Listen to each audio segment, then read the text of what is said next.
The test tower, loading the 100th floor, a huge angel ascended into the sky, and dragons flew next to her. Then our main character, number 1 in the game Summoner Battle, or BC for short, Jin, appeared, and he said what stubborn freaks they are. Resistance is futile. They might as well not even try, since he's almost past the 100th floor, this dead game with 0 popularity and absurd difficulty, which only old-timers play. In it, Jin set incredible records and became a legend. He was called a monster, before whom even the tops bow. However, it's just a game. As expected. In real life, our hero is a complete loser. He spent 10 years of his life playing games and ultimately failed to enter university. His parents may be silent about why he couldn't find a normal job, but they are definitely heartbroken. So Jin finally decided to come to his senses. After all, he's already 24. It's time to start living like a human being, for his own sake and for the sake of a worthy end to his hero's journey in the game. Jin is determined to get past this final floor and escape. But will our hero be able to complete the game? It's not so easy to break free from addiction. Our hero summoned a window, and the guys who watched him play wrote that Jin almost never logs into the chat. While the other players were discussing how Jin was playing, the guy himself managed to summon a white whale. It was an absolute skill. The angels also did not lag behind him. One angel fired, and several arrows flew at once at the hero Jin. The arrows were already very close to Jin's hero, but it seemed that Jin had anticipated this move, because with the help of the same whale, he was able to create a shield that protected him from these huge arrows. Although it cannot be said that it was easy for our hero, nevertheless, this is the last level and it cannot be easy. So a couple more angels appeared, and they also shot arrows at the hero Jin while he was holding the shield. The arrows hit the shield and there was an explosion. When the smoke cleared, the angels decided that they had won. But it was at that moment, when they relaxed, that Jin struck. He managed to kill the angels, and there was not a single scratch on himself. Other players, watching the game, admired Jin. They wrote about how cool Jin was. But instead of victorious fireworks, the sky turned red and ash appeared. Jin turned around in horror, and he saw that a huge dragon appeared in front of him, and one player said something interesting. He said it was about a new world that would open after clearing the 100th floor. Jin himself didn't pay attention to this conversation. He was busy summoning the blue dragon. But other players became interested. Someone wrote that the admins wrote this for effect, so that people would play the game. Meanwhile, Jin's blue dragon intertwined with the fire dragon. They formed a huge circle. Jin watched the battle of the dragons. One of the players wrote, "And reality will become the world of Summoner Battle." Then an explosion occurred. And after that, the game announced that the 100th floor of the test tower had been completed. Jin was so happy that he started screaming with joy in the middle of the road. He didn't even notice how loudly he laughed and shouted. Finally it worked, but people noticed it and thought he was strange, which is understandable. And yet, our hero was happy that he had passed the 100th floor and could now finally say goodbye to this stupid game. Jin was about to brag about his success to the old guys before he retired from the game forever, when people nearby asked what that was. Then Jin finally looked up from his phone and looked up. He quickly noticed a bright glow. A status window was displayed in the sky, announcing the completion of the game. And not only Jin, but everyone else could see it. Another phrase appeared in the window: beta testing completed. But Jin still couldn't get over the sight of the game screen shining in the sky. As soon as the loading was finished, red sheets of paper began to fall from the sky. And of course, people picked them up to read the inscription. The students were looking at the sheets of paper. As soon as the student read the inscription, a game screen appeared in front of him, asking the boy to tear up the summoning scroll. The guy decided that this was some kind of action, and he and his friend decided to tear up the scroll. The guys, of course, didn't suspect anything, so they calmly tore it apart. But Jin, who was standing nearby, knew everything about this game. So he shouted, "Don't tear the scroll!" But it was too late. The guy had already torn it, and as soon as he did, an explosion occurred. But it gets worse. After the explosion, a game screen appeared, which announced the opening of a new world. As it turned out, all the players of that game were right. After completing this game, a new world, which the admins were talking about, really did appear. Of course, Jin had seen all these monsters before, but seeing them in reality was a shock for him. Jin was so lost in the discovery of a new world that he didn't hear the loud horn approaching him. As soon as he turned around, a truck hit him. People nearby were shouting for someone to call an ambulance. While Jin lay on the asphalt in a pool of his own blood and looked at the phone, he thought, damn game. With the start of the International Players League, South Korea unfortunately once again occupied the last place in the rankings. In response to this, the association states the need to acquire higher-level summoned creatures, but some experts believe that the state budget is insufficient to purchase high-ranking scrolls. Upon hearing this news, Jin finally woke up. His mother became frightened and told her husband to call a doctor, and then together they explained the situation of the world to Jin. The news that Jin heard as soon as he opened his eyes was truly shocking. Firstly, 3 years had passed since the accident. And secondly, the way he saw the game becoming reality before the accident was not a dream. A stone golem entered the room. It turned out to be Jin's father's pet, and he was now helping his father load and unload parcels. He is very reliable. This E-rank summon belongs to Dad. And thirdly, the whole world was looking for Jin. His nickname is God Jin.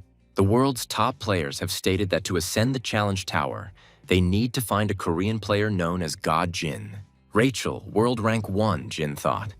This name is unmistakable. This is definitely Rachel from the 5 Heavenly Emperors. The world of summoner battles has truly become a reality, and Jin has been offered to begin training. Mom said she knows it's all sudden, but he doesn't have to start training right now. It's better to rest. But Jin said no. He needs to get used to everything as soon as possible. He's fine, so Mom doesn't have to worry. Jin has nothing yet, and he still doesn't fully understand this changed world, but he is very lucky, because in this game he can become someone more than an ordinary loser, buried in the game. Jin gives hope to the other nerds. He is discharged and returns home, where everything has changed beyond recognition. He became completely immersed in studying the new reality world, where BP was no longer just a game. Duels, raids, treacherous dungeons, and the Tower of Trials. The entire digital infrastructure has been successfully transferred to the real world. 3 years have passed, and humanity seems to have found a way to coexist with conscript pets. Jin read all the news to understand the situation, and when he finished, he said that none of them would ever reach his level. Our hero's self-confidence is enough for several people, and Jin finally decided to start the game. A few days later, everything was as Jin had expected. There wasn't a soul here, of course. Dragging yourself into such a wilderness is no pleasure. But Jin couldn't risk letting an unstable pet appear among people. The reward for completing the training was 2 low-level summoning scrolls. Jin was strongly recommended to use it in open areas. Now everything seems real. Jin hoped that at least something decent would fall out. Even for him, a legend starting with low-ranking trash was a death sentence after all. BP was a real gotcha dump. Notorious for its slim chances, the rank hierarchy ran from C to F, and the odds were simply unrealistic. And the basic scroll only has a 1% chance of pulling out at least D rank. Jin prayed to the scroll in front of him, so that at least this time, if anything even remotely useful had fallen out, Drank would have been incredibly useful. But at least it was an E rank. Even if it was a useful E rank pet with hope in his chest, Jin tore the scroll apart, activating a low-level summoning scroll. Only then did Jin wonder what these summoned pets even looked like in real life. But he should have thought about this before he tore the scroll. Sparks began to fly out of the scroll, and the scroll itself began to burn. Jin threw the scroll on the ground, then a seal appeared on the ground. And then a little fairy appeared. Jin successfully summoned an EX rank wind fairy. Jin was very surprised. He couldn't remember if such a rank even existed in the game. The little girl yawned tiredly. Then she screamed sharply. When she looked around, the little girl screamed what was going on. Holy cow, she was actually called, for real, it's incredible, an eternity passed. While the baby was screaming joyfully, Jin was still silent in shock. He was thinking, since when did summoned pets know how to talk? And anyway, she wasn't a pet. Finally collecting his thoughts, Jin asked if she was Ramba. The little girl replied that no, he was the fairy of the wind. Then the little girl asked, wait a minute, only one person called her that. Could he really be Jin? Realizing this, the baby screamed. So he really was that same genie. Then the baby burst into tears. And she screamed. He can't even imagine how much she missed him. Jin asked her to calm down. It seemed that only the little one missed him. But Jin himself was not delighted and thought that he was starting to remember the E-rank summoning Wind Fairy. If you unlock her hidden mechanics and use the right runes, she can become a top support, which maddened the attack speed. At the very beginning, they spent so much time together that he eventually nicknamed her Ramba. But Jin thought it had been removed from the game during that massive bug fix in the first year. As stated in the official statement, use was suspended due to the discovery of a critical bug. Jin remembered he was furious when the pet Jin had been training for a year was deleted, so that's what was happening now. Then Jin decided to look at the description. The EX rank was isolated after the discovery of bugs that disrupted the balance under certain conditions. The little girl, crying, said that she had suddenly been dragged into some kind of abyss and that she had been locked in a cage from which she could not escape. Jin asked the baby to calm down, then asked who had locked her up and who had isolated her. The little girl was just trying to remember what had happened when she suddenly felt a sharp pain. And instead of answering, the little girl screamed. Her head suddenly began to hurt so much. Perhaps the creators of the game are hiding this information. The little girl decided to play the poor thing and said that it was so painful that she didn't remember anything. Someone had clearly put a seal on her that blocked her memories. Jin answered coldly, "I understand." Then let her tell what she remembers. The little girl was a little disappointed, but still answered, she was sorry, but she couldn't tell everything. They were all isolated. In the end, they couldn't be summoned no matter how much the players tried, Jin asked, meaning to say there were other isolated pets besides her.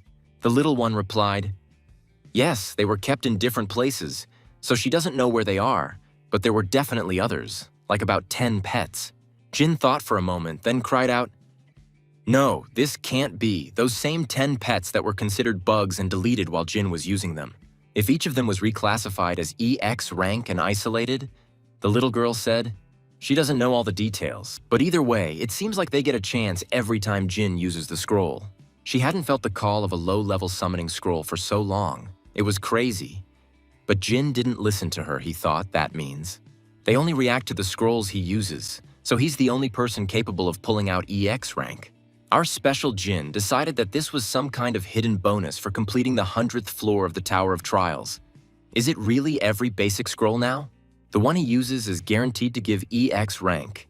Jin tore the second scroll and got a gorilla, and he understood, apparently, no. F rank, which means the chance of getting an EX rank still depends only on luck, pathetic gotcha, thought Jin. So the plan is to use as many summon scrolls as possible to gather as many EX rank creatures as possible. If Jin can bring back all the X-rank creatures and become even more invincible than he was in his prime, Jin called out to the little girl, and he asked to call him by his name. The little girl did not understand why, but Jin thought it was because this nickname was thanks to the 5 heavenly emperors. Already known throughout the world, despite his excellent tactical knowledge and experience, he does not know how vulnerable he has become during these 3 years of absence. If it becomes known that God Jin commands X-rank beings, he will simply become a target for all envious people and those who crave power. Suddenly, an earthquake began. Jin asked what this sudden earthquake was, but the baby and the gorilla also did not know the reason. The system has announced the transition to the next phase. The basic training dungeon has been generated. Jin became worried and thought that right now, great, just great, he really did need to go there. He, of course, went through thousands of dungeons, but in reality, everything is different. Jin decided to pull himself together, but to tell the truth, he's very scared. But he won't be the one fighting. And this is just training, all or nothing. It's time to get used to this new, distorted reality. Plucking up his courage, Jin finally entered the dungeon, drops of water falling on his head. He is indeed in a dungeon. It is a bit creepy here. The system reported that Jin is starting training.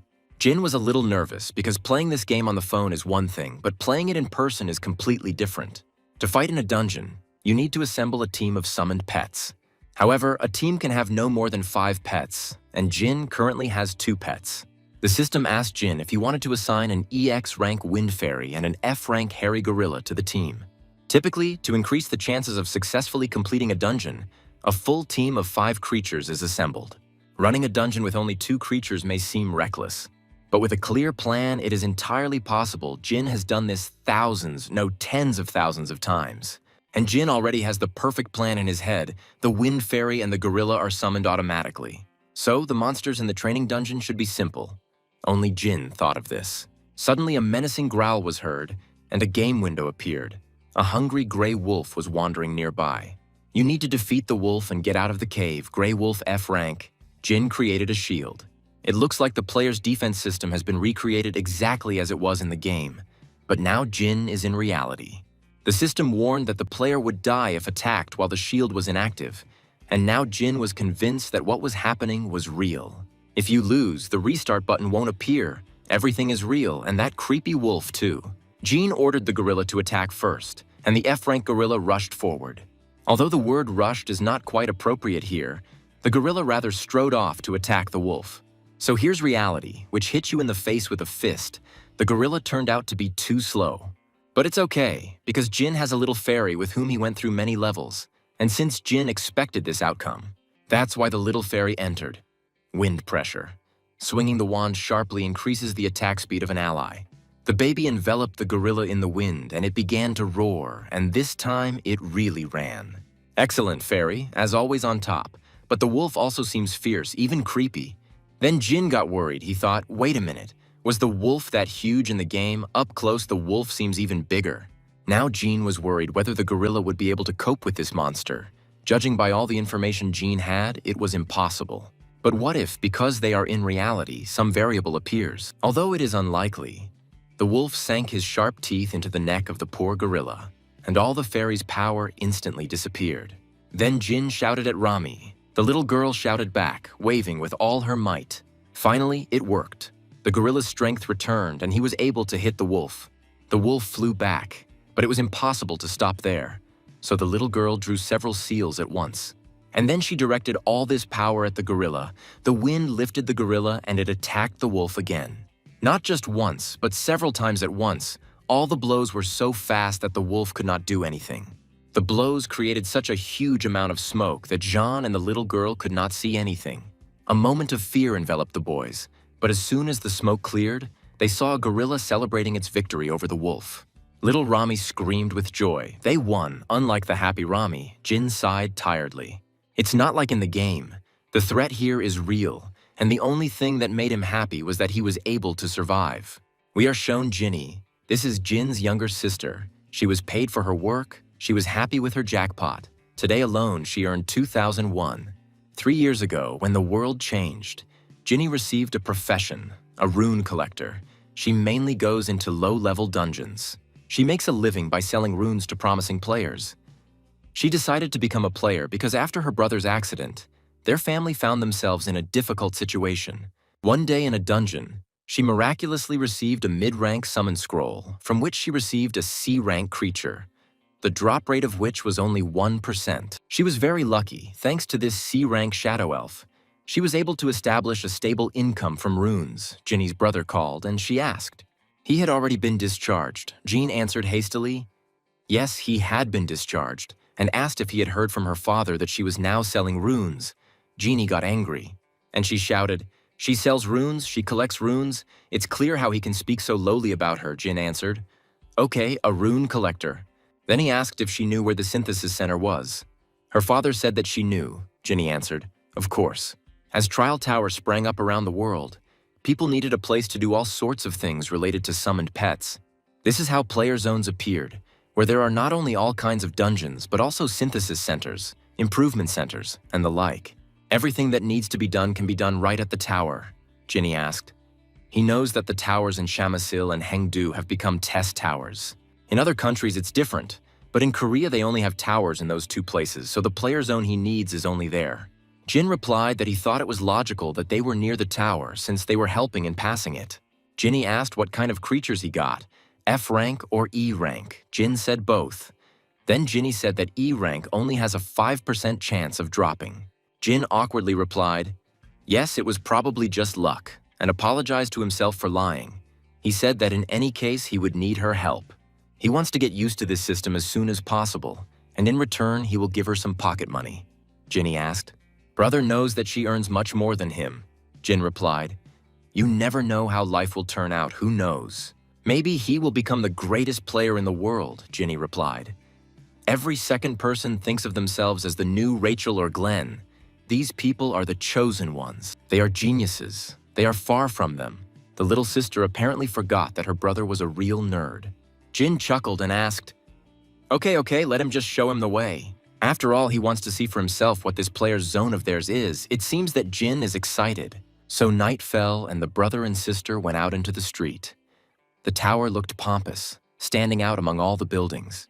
Ginny asked. Her brother said that today he summoned pets. Who did he get? Jin answered. The wind fairy? Then Ginny replied, well, I've never heard of one like that. She asked if Jin would show it to her. Jin replied, no way, why would she even want to see her? Ginny got all worked up and shouted, greedy, come on. They are not strangers, and the pet will not disappear even if he shows it, Jin replied. Then let him show him his first. Ginny replied, okay. She immediately summoned the pet and told him not to be too surprised when he saw it. Of course, this didn't impress Jin at all. He just thought, I wonder what kind of pet she has, since she's so confident in herself. Finally, Ginny's pet appeared. Miss Elf was a C rank, a little different from Jin's elf. Seeing the C rank, Jin was dumbfounded. Ginny asked, what was this? What was this sluggish reaction? He may not know, but C ranks and above are considered nobility. But Jin coldly replied as he would say. Jin thought, damn it, the C ranks were the ones he only used to gain experience in the fusion center. They had never even been in the dungeon with him. Then Jin greeted Miss Elf, but there was no answer. So he asked if shadow elves could speak Korean. Can't she hear him? Ginny asked what he was doing. Jin replied that he was trying to say hello. With his sister's proud pet and asking him to look after his little sister, Ginny asked since when did pets talk? Jin froze. He was really surprised because his Miss Rami never shuts up. He asked disappointedly, so pets usually don't talk, Ginny answered tiredly. Where would he find a talking pet? Then Jin thought, but since Rami speaks, he thought that now all pets can speak. It turns out that Rami is a special case. And since she is special, it is worth hiding her. Ginny asked her brother to show her his pet.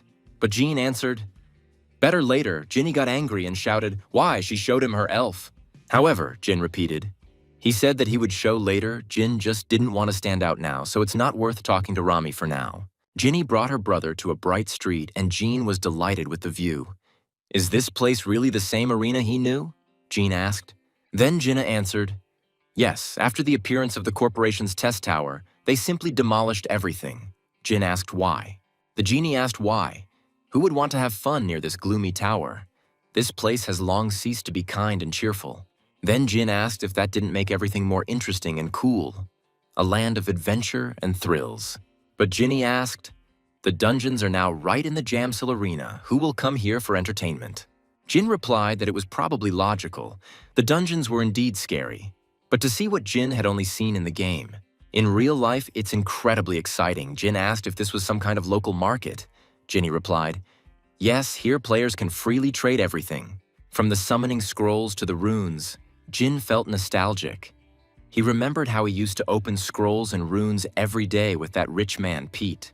Ginny said she saw a brochure over there that covered all the basics, but if she needed a guide, she should go to the information desk. And since my brother is still a newbie, why shouldn't he try going to the academy run by the player's headquarters? He had a lot to learn, but Jin replied that he was fine with it, because Jin could handle the growth just fine on his own, of course. Ginny was worried. So she asked if he was sure he could handle it. Jin replied, yes, she could go home first and thanked her for the tour. Ginny asked if he was staying here alone. Jin replied that he wanted to look around a bit, which didn't reassure Ginny at all. She thought that he had been acting strangely lately, as if he was obsessed with something, so she was worried whether he could cope alone. Wondering if he would be okay since he had only just woken up, Ginny decided that her brother was probably just trying his best, so she should just keep a light eye on him. So she shouted at him not to overdo it, and if he needed help, he should call right away. Jin nodded and said, okay. Jin went into some deserted place and, having made sure that no one was there and would not be, called out to Rami. The baby immediately screamed joyfully, but Jin immediately covered her mouth and shouted, quieter.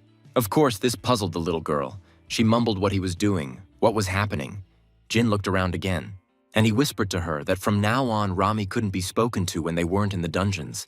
Everything was clear, but this only confused the little girl more. That's why Jin said that we can't let people know that she can talk. Now she can only talk inside the dungeon. Let her nod if she understands, added Jean. The little girl nodded, and Jean said, great, now we need to put everything in order. He needs to get some startup capital if he wants to start clearing dungeons. But the truth hit him at a time he least expected. The account was a bit empty. Jin knows that he didn't have much money before this started, but this was all his savings. It was such a shame, and besides, it was simply pointless to work like before. Jin's sad situation upset him. Some people might say, just ask your parents, but that's complete nonsense, and those are the poor parents these days. And so they work 3 jobs just to pay the rent. How can an adult son, the first child, ask them for money, then what? It will be different from the monster, so you will have to start somehow with such starting capital. The reason why no one could match Jin in the game was because he was a player who had never donated to the game. Although the game really wanted it, Pete said he spent about 300 million won. Jin didn't have any money back then, so he didn't spend it. However, Jin was able to become the best without investing a cent, and he can achieve the same success in reality. Jin was calming himself down, repeating that in just a little while he would definitely climb back to the top, when suddenly he was awarded 500,000 won. Then Jin cried out, "Where did he suddenly get this money from? He would never believe that this was a privilege for newcomers." Messages came from my mother that she wrote, "My sister said that he has been working since he woke up. Knowing him, he would never ask for money. That's why I decided to send it." Jin was touched, because all this time she took care of him. She probably doesn't have any money at all. But the mother loves her wayward son. She only asked that he wake up and be healthy. Jin couldn't help but cry. Now he was convinced that he absolutely had to succeed. In order to ensure that his entire family lived in abundance, Jin collected his thoughts and opened a store. The rest of us have been working hard for 3 years, so every second counts now. To become the best, Jin must choose a role, and to collect materials, he must clear dungeons. So first we need to assemble a team. Jin bought another scroll and tore it up. He got 2 weak monsters, F rank, but also got a baby lizard of E rank. Luckily, this little lizard was a poisonous lizard. If Rami is also an E rank, then Jin knocked out the pet twice with a chance of only 5%. Besides, the poisonous lizard's effectiveness is quite good. Now Jin has 5 monsters. Jin decided to use the poor stinky fellow for a short time and then simply recycle him. Now the whole team is assembled. Knock out pets, use the right runes, fight and grow. In other words, farming runes, hunting and tearing scrolls, all this is necessary to grow in the BP system. Jin can definitely handle this kind of grind, and if he can collect all 10 X-rank pets, a C-rank team, and the 100th floor of the tower, Jin will make short work of it. So, first of all, we need to find the remaining X-rank pets. Now we have a goal. And since there is a goal, we can get down to business. First, Jin must find the dungeon.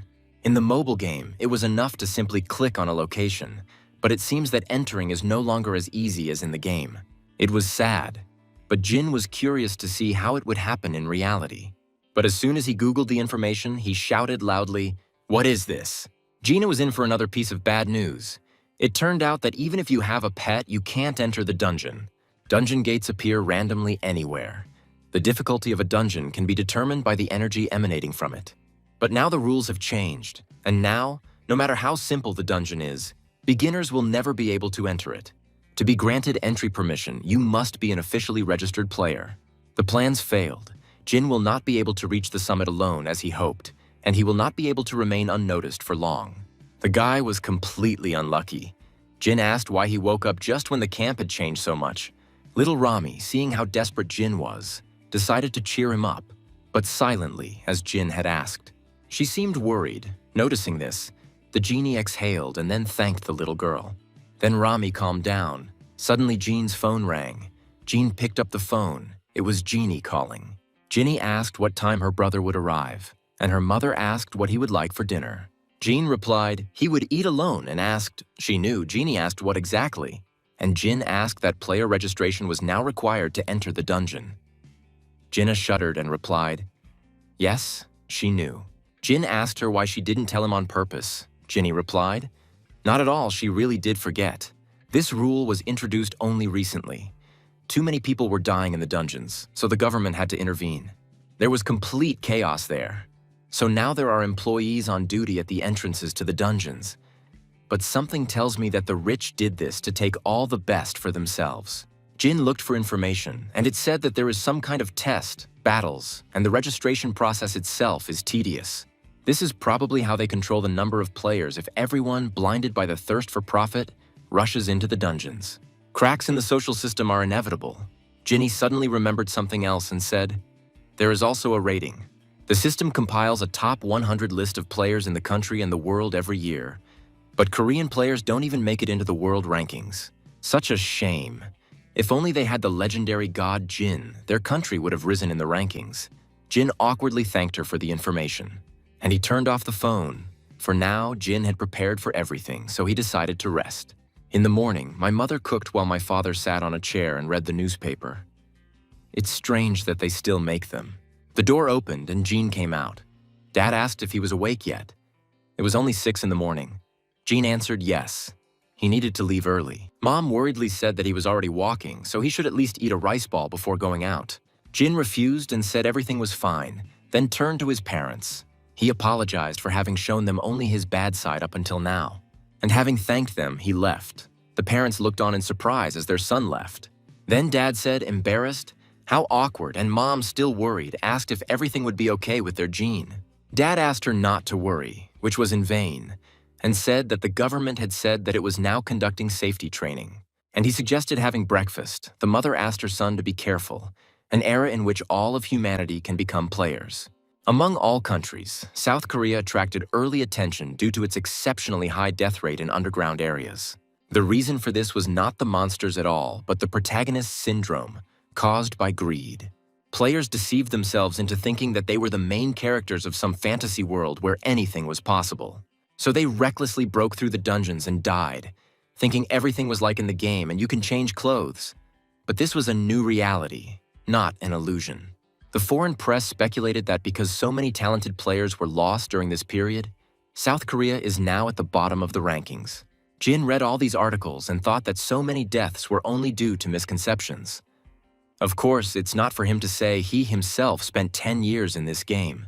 But to be honest, it sounds a bit pathetic. Weren't they scared? They were weird, and now it was Jin's turn. Jin's application was accepted, and Jin asked how many people would qualify as players. The employee replied that only 50 people who passed the final test would receive the title of player. Jin thought with displeasure, there were thousands, if not more, in line behind him now. It wouldn't be easy. And yet, even if he couldn't cope with this, he would definitely not be worthy of the title of one of the 5 heavenly emperors. Jean was determined, meanwhile, in the cafe. The judge from headquarters, Cedric, said plaintively, "They are going to choose only 50 people from this whole crowd. If they want talent, then they should select more. Nothing will move forward anyway because of these old men behind the scenes." The old man was calmly drinking his coffee, when suddenly some weirdo, having destroyed the wall, came inside. Apparently, the doors frightened him. And then, turning to Cedric, he said that he had killed all of his brothers and was sitting there so calmly. Old man Cedric also turned out to be no ordinary man. His monsters looked even cooler. People, of course, decided to watch this performance. All eyes were on the old people. Except for our weirdo, who didn't notice or hear anything at all because of his headphones. Our guy didn't hear the explosion, but he finally noticed the commotion and took off his headphones. Seeing this picture of 2 old men standing with their monsters, Jin asked what kind of situation this was. Just think, 2 men had a disagreement and now decided to turn a cafe into a battle arena. Naturally, people were scared. The girl asked what to do. They weren't going to die here. Why did the gang leader suddenly appear here so suddenly? The guy replied, "Everything will be fine. It's Cedric," he heard. Cedric is a real demon when it comes to fighting bandits. So Jin saw the bandit for the first time, of course. They turned to the weirdo with the scar, you can tell by it. Jin wondered if they were really using pets to plunder and steal. Cedric suddenly shouted, "This is an emergency. Let everyone immediately call their pets and raise their shields." The people obeyed. Jin also called Rami and summoned shields, since abilities and pets can be summoned in the real world, which means that not only dungeons are dangerous. Little Rami just woke up, or rather she's rebooting, so she accidentally called Jin. But Jin managed to shut her up. He whispered an apology and reminded her that they had trusted her and that she couldn't talk outside. Meanwhile, the bandit started talking, well, this is the apostle of justice. "How long will it last?" the man shouted and sent his terrible orc to attack. Of course it was interesting, so it would have been strange not to watch it, but it's better not to interfere in their squabbles. Right now, Jin can't help in any way, but if he watches, he can gain experience. Cedric had many fire pets. Apparently this is his main element, and one of his pets was a fire butterfly. The butterfly hit with several fireballs. They exploded, but the orc remained unharmed. All thanks to the shield, the bandit laughed evilly and shouted, "That's all the old man is capable of." Cedric winced. He had nothing to answer. It seemed that all his cool pets were useless. Little Rami said that Cedric was literally trash. Jean said that was kind of offensive. But people behind his back were saying that it looked like Cedric was being pushed back, and at this rate he would definitely lose. It can't be. They will kill all the civilians without blinking an eye. Things seem bad. Jin thought about what to do. If Jin helps, he will eventually be drawn into this, and then he will no longer be able to remain undetected. But Orc easily cut through Groot's branches, which made Jean realize that staying away was a bad idea. At this rate, he would be killed, and he didn't even have time to live a normal life. Jin came up and poked Cedric on the shoulder. He immediately shouted, "It's dangerous here, tell him to go away." But instead, Jin told Cedric, no, he wasn't using the fire turtle skill quite right. Let him look at the buffers behind the Blood Orc. They are applying a fire resistance buff to him. Because of this, a fire attack will never work. You can't rely on force alone. Cedric only now noticed that the Blood Orc's body turned red every time the buffer behind him used a skill. Now Cedric knows what a monster looks like when resistance is applied to it. Cedric came up with something and ordered the fire turtle to attack. The turtle spat fire. She spat quite hard, and this time everything worked out. The Orc couldn't withstand such a blow. Then the bandit screamed bad words. He could not understand how Cedric was able to kill his Orc. And here's the reason Cedric, with the help of Groot, killed the monsters that were helping the Orc. And after that, Cedric turned on the fire at full speed. All of Cedric's monsters attacked every single one of the bandit's monsters. So the bandit quickly lost, all his monsters disappeared, now the bandit is in trouble. And when he realized this, he started screaming in panic. Wait a minute, he gives up, he was wrong. But Cedric caught him in a trap. Then the bandit screamed for mercy and showered him with stupid promises that he would no longer kill and rob. Of course, no one would believe the promises a man made in a moment of despair. But Cedric said that gang members would be executed on the spot. It turned out that these were not simple threats. Cedric brutally killed the bandit, squeezing him as if he were a simple cockroach. And for some reason, people started praising Cedric, shouting his name and clapping for him. Although he had just brutally crushed someone, people considered the bandit an enemy, a cartoon villain, and therefore decided that it was okay to kill him like this. Each of them probably considered themselves to be a good, correct character while they rejoiced over death. And Jin realized that this world was no longer the same as what he knew before, and that without real determination, he could not survive here. Cedric approached Jean and thanked him for his help, then introduced himself as a member of the council from the players' headquarters. Thanks to him, they were able to catch this terrorist, Cedric said. Jean replied, "It's not worth it." Cedric said he would like to reward him. Could he find out which guild the guy belongs to? Jin replied he hasn't registered at headquarters yet. Then Cedric thought, the guy recognized the buff at first glance among tens of thousands of its types, and yet it was not yet registered. So he said, well then maybe he has an ID. If they can confirm the ID, then everything will be fine. Jin gave his ID, and Cedric said that after checking the data, Jin would receive the reward according to the rules. Then Jin said he would leave it to Cedric and ran away. When he left, Cedric called someone. And he said he just sent some data named Jin, let him check his identity. Unsuspecting, Jin happily walked down the street, not yet aware that his plan to remain in the shadows had failed miserably. Jin bought the little girl a treat as an apology for keeping her quiet. The little girl happily devoured her breakfast, while Jin thought that other players sometimes argue with their pets. But little Rami needs just a cream bun to be happy. Jin is lucky to be the girl's father. However, Jin was still worried about the situation. He was worried that something bad might happen. He didn't want to interfere at all, but if it weren't for him, they would all have died there. The world has changed much more than Jin expected, and now it is more difficult for him to adapt to the world. It looks like we can't put off hunting any longer. We need to collect the summoning scrolls now, and as soon as possible, call the next pet, with priority given to the drill instructor. Or the explosive mage dragon. They are E and D ranks, so Jin can get them from low-level summon scrolls. Here is a new plan of action. As soon as Jin came up with it, he immediately decided to start acting. And Cedric just found out that Jean had been in a coma for 3 years, which is why he wasn't registered as a player. He thought that if it was 3 years ago, just when the world turned upside down, Cedric didn't know that it was Jin who was the cause of it. In that chaos, accidents happen frequently, so everything is logical. The man said that Jin immediately applied to register as a player after being discharged. Now Jean's personality became much more interesting to Cedric. Jean seemed strange to him. Cedric said that regarding the exam this month, he will take care of it himself this time. and there is no need to even ask why. Having finished speaking, Cedric turned off the call and thought that it was one thing to wake up after an accident, but another to register as a player immediately after that.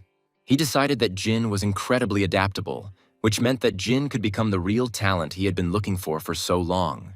Jin came to the exam. He, of course, knew that there would be a lot of people, but were they really all here for the sake of preparation? You have to beat all these competitors just to become a player. However, Jin was confident in himself. He believed that it was easy as pie because no one knew more about games than him. The doors opened and Jin waited excitedly for it to begin. A man walked up onto the stage. Of course, it was Cedric. He introduced himself as the examiner from the main office and said that from now on they would begin preparing for the written exam. A little later, already in the cafe, Cedric asked. Jean was a little surprised. Jean answered, yes, he could not have imagined that Cedric would be an examiner. But let's get back to the preparation. Cedric said that such problems often appear on the written test. If you look at the combination of pets here and so on, it's all just boring chatter. But Jean realized that Cedric was explaining the combination that he himself told Cedric. He should have at least asked permission before using it. So now when Cedric asked how the preparation went, Jean lied. Not that bad. Although he was slightly bored with her, Cedric replied that it was a relief. He was calling Jin because of the reward he mentioned. But before they get down to business, he wants to ask something. Jean asked what exactly. Cedric asked if Jean was a gamer by any chance. Jin didn't seem to understand what Cedric was talking about. So he explained that a gamer was someone who had played Summoner Battle before. And no matter how long he played it, anyone who has ever launched this game is considered a gamer. 70% of the best Korean players are those same gamers of the past. It would be strange if Jin knew about the summon buffs without ever playing the game, so he admitted that he actually played it. Cedric said happily. That's what he thought, then asked, and for how long? If it's not a secret, now Jean got nervous because it was almost a dead game. It was a game that no one really played, and if Jin said it was 10 years, they would immediately figure him out, so Jin lied and said he played for a year. But this was enough for Cedric to scream with joy.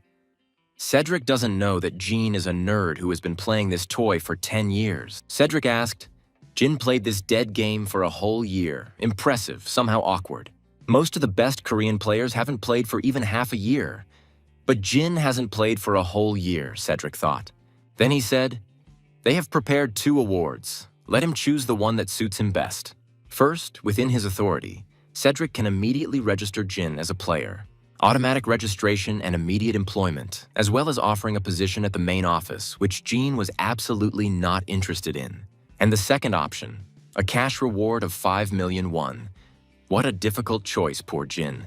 How will he choose between these 2 equally valuable offers? Cedric was thinking, not just registration, but a job at the main office, where it is more difficult to get a job than at a large corporation. Obviously, the first option. But his dreams were quickly shattered when Jean said outright that he would take the money, and Cedric panicked and tried to explain how important this job was, and that registering as a player takes a long time. But Jin insisted on his own. He thanked for the offer, but refused. Jin never planned to work in the main office. Jin is already busy looking for pets and has no time to waste on paperwork. The next day, Jin was already standing at the gate to the dungeon. The employee asked if Jin was the applicant. Jin answered yes. Then the girl said, as he had already heard, the practical exam is to go through the dungeon of the day of the week. This time he'll be heading to the Tuesday dungeon. The test is timed, so he needs to try to finish as quickly as possible. While the girl explained all the details of the dungeon, Cedric watched nearby with displeasure. He didn't expect John to refuse paperwork. Also, Cedric was worried about something else. He was told that Jean understood runes and pets better than anyone. The boys shouted that thanks to Jean, they themselves realized how narrow-minded they had been before. If all goes well, Jin might even make it into the world rankings. Cedric couldn't believe everything was going so well. That's why he's nervous. It's the first time he's seen these proud professors react like that. He thought maybe they should offer him better conditions. The explanations ended, and Jin was allowed to enter the dungeon. Jin, without hesitation, entered the second dungeon. Here little Rami can talk. The dungeon was filled with extremely poisonous slugs. It is necessary to destroy them and leave the dungeon as quickly as possible. Little Rami came to the rescue. She put a buff on the gorilla, who immediately began to beat his chest proudly. Tuesday's dungeon is a labyrinth. You need to defeat slimes, poisonous slimes, and find a way to the boss room. It is in this dungeon that newbies often wander, losing a lot of precious time. But the slugs are slow, you can ignore them and just run forward. Jin has been through this dungeon so many times that finding his way is a piece of cake. He took a couple of shortcuts and, as expected, came straight to the boss. The system alerted him to the monster's arrival. Jin was a little tense at first, as this was the first time he and the giant slug had met in person. The system wasn't joking about the size. The slug was huge. Why would a slime need a crown? Jin immediately ordered his pets to attack the slug with the luxurious crown. He told the guys to give it their all. Little Rami cast a buff on the gorilla, and the gorilla rushed at the slug with a loud roar. After punching the slug, it spread all over the floor. That was the reason why Rami was disabled in the game. Gorilla is just a rank F pet, but thanks to Rami, his attack speed is incredible. Jin can already imagine how strong another pet would be with that kind of attack speed. The boss was defeated, the dungeon was cleared, the clearing time was 5 minutes, which is very slow for Jin. When he was in the game, he could do it in less than a minute, but he's still an F-rank gorilla, so there's nothing he can do about it. The system announced that the South Korean record had been broken, and a special achievement, an advanced scroll, had been received for the first completion. And the additional prize is a low-level reforging potion, the best record in Korea, not at all suspicious. The broken record was immediately announced.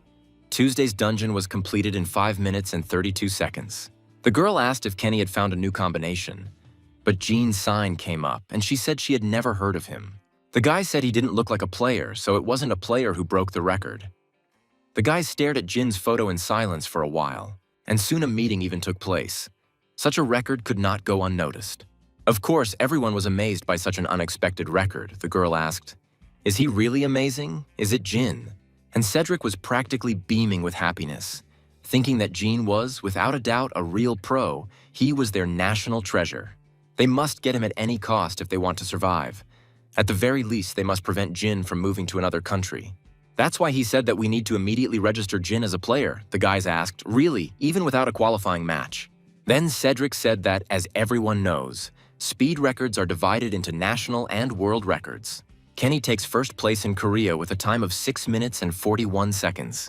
And Rachel holds the world #1 spot with a time of 2 minutes and 25 seconds. Jin had broken the Korean record. So would there be any point in the qualifying match? Cedric asked. He added that he believed that talent deserved special treatment, and that's how Jin found himself in the spotlight. He arrived at the large building, a little disappointed that he had managed to break the national record so easily. But now he understood the level of his country. Cedric ran out to Jin, screaming. He so wanted to meet Mr. Jin. It seems that the time has come for licking and kissing on the butt, so that Jin does not think of leaving. Cedric said he saw Jin's speedrunning record. It's incredible. Jin managed to break the South Korean record on his first try. Besides, the labyrinth in Tuesday's dungeon was incredibly confusing. Jin laughed awkwardly and agreed with him. But in reality, he thought it was like praising a fish for its ability to swim. Cedric handed over the player's license card and said that they immediately registered Jean as a player. Jean has nothing left to prove. Well, that's good news for Jean, but Cedric isn't done yet. He carefully asked if he could ask how Jin broke the record. Jin became a little nervous, and I thought that if he now lays out everything he knows, the level of South Korea will instantly skyrocket. The problem is, what will happen next? At best, Jin will live in luxury like Scrooge, but at worst, he could be kidnapped and tortured to extract every last bit of information. So you can't just mindlessly tell him everything he knows, the genie asked a little seriously.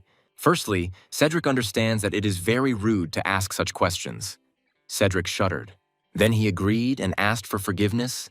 He added that the player's strategy for passing the game is a very delicate topic, which is shared only with the closest people, but he asks him to understand that South Korea is so desperate for talent. Each of the men was determined, but Jean thought that Cedric didn't look like a bad person. Cedric immediately transferred the promised money, and he has a pleasant character and is also quick-witted. So maybe it's worth using the state to your advantage. If Jin plays his cards right, he'll be able to develop much faster. After some thought, Jin asked if they could move to another location to continue the conversation. They came to the cafe and Cedric said, he will speak frankly, they really need Jin's help. Their headquarters needs his knowledge. Judging by Mr. Jin's data, he was confined to a hospital bed for 3 years. Hearing this, Jin became a little angry and asked if they were checking his background. Cedric didn't lie. He apologized and explained that a skilled unregistered player could be a member of some gang. Jin was still angry. He asked that since he was now registered, they wouldn't dig under him any further, right? Let them never do that again, Jin ordered. Cedric agreed, just not to anger Jin. Cedric thought that usually when you mention the state, people get scared and try to cooperate as much as they can. But this guy didn't even bat an eyelid. He definitely knows his worth, Jin said. Well, he also thought about something, what exactly he would get if the state helped. Cedric responded. His assistants, Jin, looked puzzled. So Cedric explained. He was a little embarrassed to say it himself, but he occupies a fairly high position in the headquarters. The chairman of the headquarters are elected by popular vote, so with good results. He will get a lot of votes and will be able to rise even higher. It seems that Cedric is a politician, Cedric said again, so he will give Jin all the support he can. Of course, within the scope of his authority, this didn't really impress Jin. The rewards are vague, and since Cedric is a civil servant, he cannot spend the funds as he pleases. So Jin said, let's do it this way, just 1 month since he just signed up. Over the course of a month, he will focus on his development and seek support as needed. If he is satisfied with everything, they will continue to cooperate, and if not, he will return everything he received or provide equivalent information. Cedric thought, that is, Jean is going to use him as a personal secretary for a whole month. Impudent, but nothing can be done. He would definitely win if he stuck close to him, so Cedric agreed to Genie's terms. Jin said that first of all, he needs something. He asks to make sure that information about his new record does not leak anywhere. He's worried about his safety, Cedric asked. If it is about his safety, then headquarters. Cedric stopped abruptly and thought, no, Jin can't hope for protection from a headquarters that couldn't even handle one gang, and Jin understands this perfectly well. So Cedric said, I understand. He will do everything he can to hide the record, but rumors might still leak out. Jin replied, no problem, then he said goodbye. Leaving, he thought, great. He made sure that Cedric would remain silent. Now our hero was interested in looking at the awards he had received, and they turned out to be incredible. Not counting the reforging potion, he received high-level summoning scrolls as expected. The first-time completion reward, which is only given once, is truly something special. Jin wants to open them right now. But you can't take risks when you only have 3 scrolls in your hands. It's better to just sell them and raise some money. Suddenly, Jin remembered that there was something else. A network of players available only to players registered at headquarters. Almost all transactions take place in it, at least that's what the chairman said when he installed it. Jin decided to see how much they cost. He went into the app and then into the ads. As soon as Jin read a couple of ads, he cried out in surprise. The price was 3 million won. Jin wasn't joking. High-level summoning scrolls cost 3 million won, while low-level scrolls cost 5,000. That means Jin earned 9 million just by running through the dungeon in about 5 minutes. This is just the beginning, and if this continues, Mom, Dad, Ginny, he will make sure that they never have to worry about money again. Providing for his family was Jin's goal, so Jin first decided to sell high-level ones. And with the proceeds, he will buy low-level summoning scrolls, so there will be no suspicion. A drill instructor, and an explosive dragon mage. These are pets that can currently defeat even B-rank monsters until Jin can take advantage of this advantage. You only need to sell low-level scrolls, but low-level scrolls are trash that accumulates as you progress through dungeons. So why are they priced at 5,000 won? Especially since there are far more sellers than buyers, and the price is not lower. Jin came up with something and immediately called his sister. Ginny asked what happened. Jin decided to just ask Ginny. After all, Ginny has been selling runes for a long time, so she can explain everything. Ginny said that it is because the headquarters is buying them. Jin asked, headquarters, but why? Ginny answered, who knows, they say it's to support the players. They are buying up summoning scrolls en masse with government money, and the minimum price is 5,000 won. But the daily quantity of purchases is limited. Since they can always be sold to headquarters, no one even thinks of lowering the price. However, she heard that this shop might soon close down. Jin asked why. Ginny answered that this policy has been in effect from the very beginning, and the headquarters had accumulated a pile of unnecessary low-level scrolls. Jin liked the news. He thanked them for their help and disconnected the connection. Jin learned that the headquarters had accumulated an excess of low-level scrolls that he desperately needed, so Jin went to see Cedric the very next day. Cedric, as always, greeted Jin with a wide smile and said that Jin had already missed him and that he hadn't thought that Jin would return so soon. Jin responded with displeasure. It just happened that way. Cedric asked if Jin needed something, then Jin said a little awkwardly, he would like to get some low-level summoning scrolls. Cedric asked if they were medium or high level and how many he needed. Jin replied as many as possible. Then Cedric thought, they receive 50,000 pieces every day, so giving them away is not a problem. But Cedric said he could give them to him, but only if John was going to resell them. Jin sighed and said that he wasn't going to do anything like that, since there was already an overabundance of them on the market and they weren't selling. He was going to use them himself. Cedric said that it seemed like Jin had some kind of plan. Of course, Jin was not going to reveal his cards. Cedric understood that Jin was not a player like the others. Since he was purposefully collecting low-level summoning scrolls, it meant he had something special in mind, so Cedric agreed. But he has one condition. In exchange, he asks Jin to provide him with at least some useful information. He is the chairman, elected by the people, but if it becomes known that he will simply give away the scrolls bought with taxpayers' money, the people's trust in him will weaken, so if Jin gives him information, he will give him an equivalent number of scrolls. After all, he also needed some kind of insurance, Jin thought, which meant that Cedric wouldn't just give them up. That's even better. It means if he gives valuable information, he will receive a generous reward. Jin said, firstly, there is such a thing as a time record. The reward for first place in the country is 3 high-level summon scrolls for each dungeon. However, this reward can be obtained again if another player breaks the record. Therefore, if players take turns improving the record by just 1 second, they will be able to get the maximum rewards. This is how they can strengthen their country, Cedric said. Of course, they use this method. Current players have already received their share, but there are many players who have never received this award. So there won't be a big problem because of this, Jin said, and the second information that he will reveal. This is the strategy for passing the Tuesday dungeon. Cedric began to clap his hands with joy and said, as he thought, the same method that Jin used, Jin thought. No, it wasn't him. It was used by the 5 emperors. With this method, anyone can complete it in 3 minutes. They just need to clearly agree on the price of this information. In addition to the low-level scrolls they talked about, he also wants 50 high-level ones, Cedric shouted. That's 150 million. Jin stated that it was quite cheap, and that this method could be used not only in low-level dungeons, but also in difficult ones. After all, the rewards for records there could be in the billions. Cedric thought for a bit and agreed.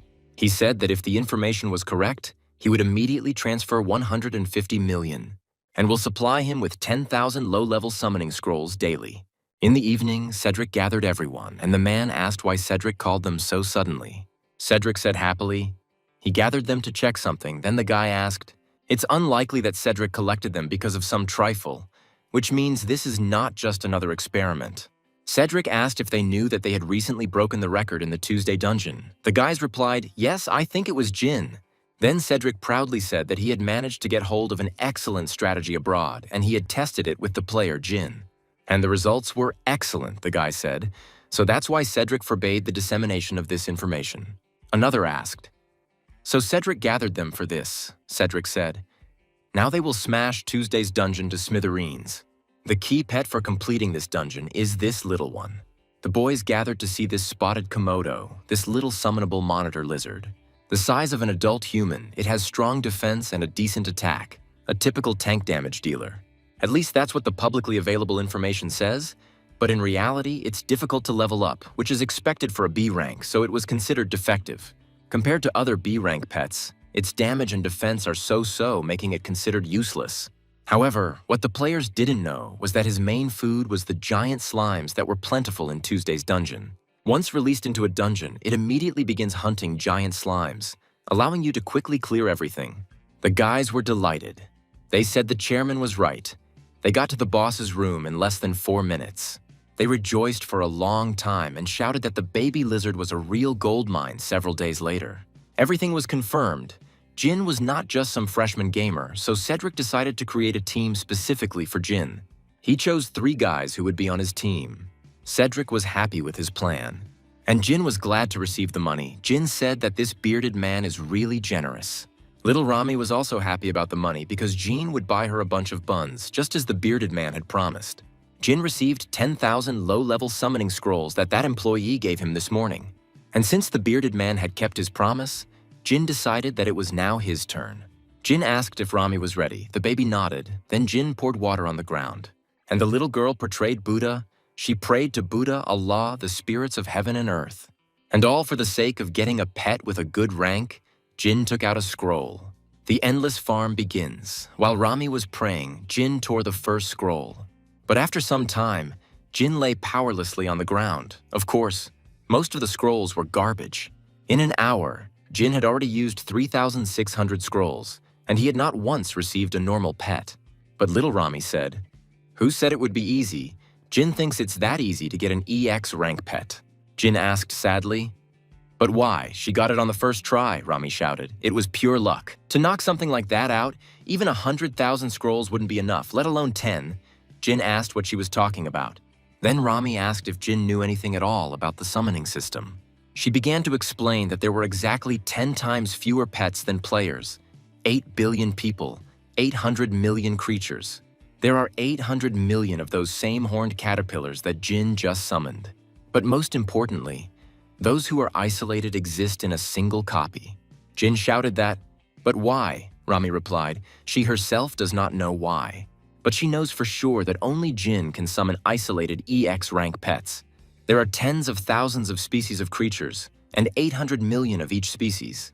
And from all this diversity, you need to pull out a single X-rank creature. It's easier to win the lottery several times in a row. Rami calmed Jin down. She said there was no need to worry when someone had already summoned the pet. It will not drop again until it is sold, such as if all 800 million horned caterpillars are summoned. The horned caterpillars would never appear in future summons, Jin said. But it was still nearly impossible. Rami agreed with this. Jin thought a little melancholically, maybe he should try the mid-level scrolls. No, it's not effective, they're expensive, and there aren't many of them in circulation, so the chances are slim to none, but Jin has no choice but to continue, and Jin understood this perfectly well. He continued to look for new X-rank pets. Jin plopped down on the bed exhausted. Little Rami was also tired. She asked for a bun. In 2 weeks, Jin opened 140,000 summoning scrolls. Rami was also tired. The poor thing almost died. In order to synthesize pets, Jin Dale rented a room next to the player area. Well, he can't sit on his parents' necks forever. He'll be 30 in a couple of years. It was high time to move out. Despite his fatigue, Jin got up. He was going to go synthesize pets. He told Rami to get up, but the little girl didn't want to hear about work. All she wanted was a bun. The Fusion Center, a former hotel, is how the Jamsil Tower became a testing tower. Other buildings were also transformed. For example, this hotel became a center of synthesis. It seems that the local buffet used to be quite popular, so Jin went and got himself a ticket. Rami told Jin not to make a mistake. Let him look carefully before adding, "It was their turn," and they went into the hall. Jin said he had a lot of hope for Rami. The little girl replied they could handle it.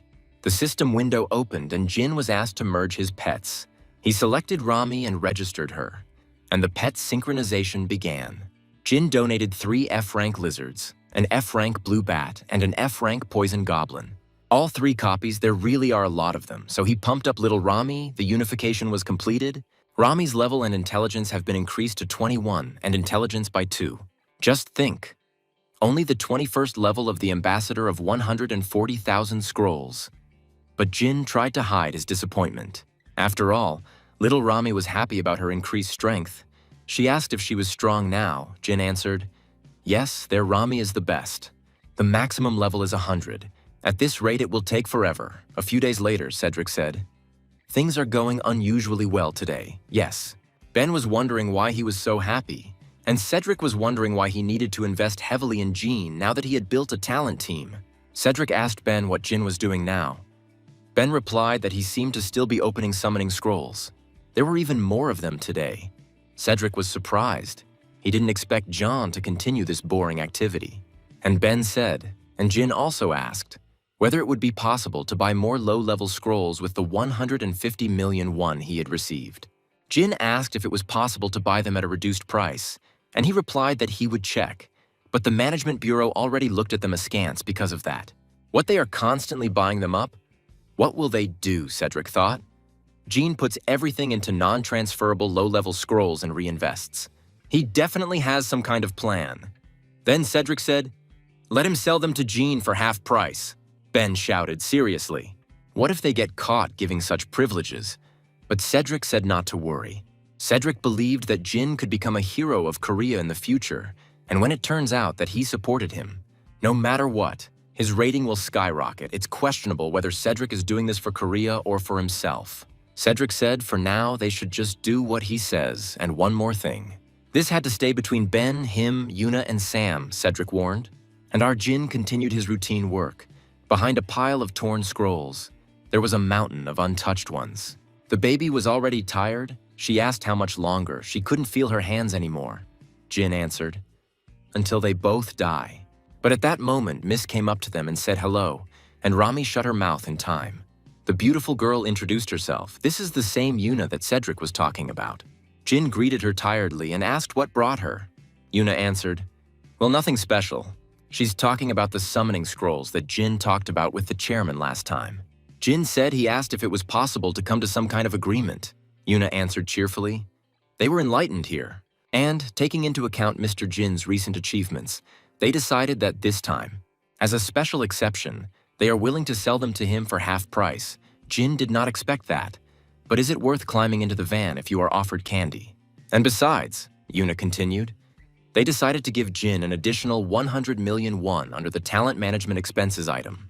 However, Jin must keep all this a secret. Jin, who loves money, nodded back to her. And Yuna said that she hoped he understood that this was for the sake of her relationship with Mr. Jin. Jin was happy and nodded like a puppy. Then Yuna said, well, he must be busy, so she would go. A satisfied Jin watched her go and thought that the chairman had apparently firmly decided to trust him. And in order to repay the chairman, he must obtain EX rank as soon as possible. A couple more hours passed. The sun set, it was already dark, and Jin continued to tear up these scrolls. The baby was exhausted. They asked, "How much longer can this go on? Her arms are about to fall off." Jin was in the same condition. He said they wouldn't finish until they got a drill instructor and an explosive dragon mage. Rami screamed. Her torn head would soon burst from the sound. Jin thought that it seemed like there was no other way out since they had gone this far. They should at least be knocked out of their stubbornness. He prayed silently for the dragon mage or instructor to fall out. And lo and behold, a bright light appeared. The effect was exactly the same as when Jin received Rami. Finally, the prayers were answered. Jin received the explosive dragon mage. The boys even burst into tears of joy. Both of them screamed, they did it, they succeeded. Now he could have died. But Jin stopped himself in time, deciding that now was not the time to relax. Jin said they can't stop. They're on a wave now. Rami didn't understand anything. It's all simple, as they say, strike while the hammer is being forged, so Jin took out the next scroll. When you get a good drop, you need to keep going to get more good pets. Luck was on his side. He actually got the drill instructor he had been praying for. Rami asked if the wave was real. Jin was overjoyed. He no longer hid his tears. Both heroes are finally with Jin. It seems they still don't understand why Jin is crying. Both the instructor and the mage were also EX rank. The instructor asked where he was. He was originally E rank and had low combat abilities, so he was unpopular. But the whole value of this guy is that he is simply obsessed with training. The instructor himself is weak and his basic skills are unremarkable. But once it evolves and gains the instructor skill, it unlocks the potential of other summoned pets and significantly accelerates their growth. It seems that Rami got it. Apparently, she didn't know why she was trying so hard, and a happy Jin spoke. That is, this skill can make other pets stronger, which is why he was always ahead of other players. The little girl said that she didn't want to get stronger, but Jin had already moved on to the instructor, and he greeted him. The guy didn't recognize Jin at first, but only Jin called him by that nickname, so the guys remembered him. The guy then said that after he was isolated for an unknown reason, he never thought he would see Jin again. As Jin thought, Rami and the instructor remained the same as he raised them to be.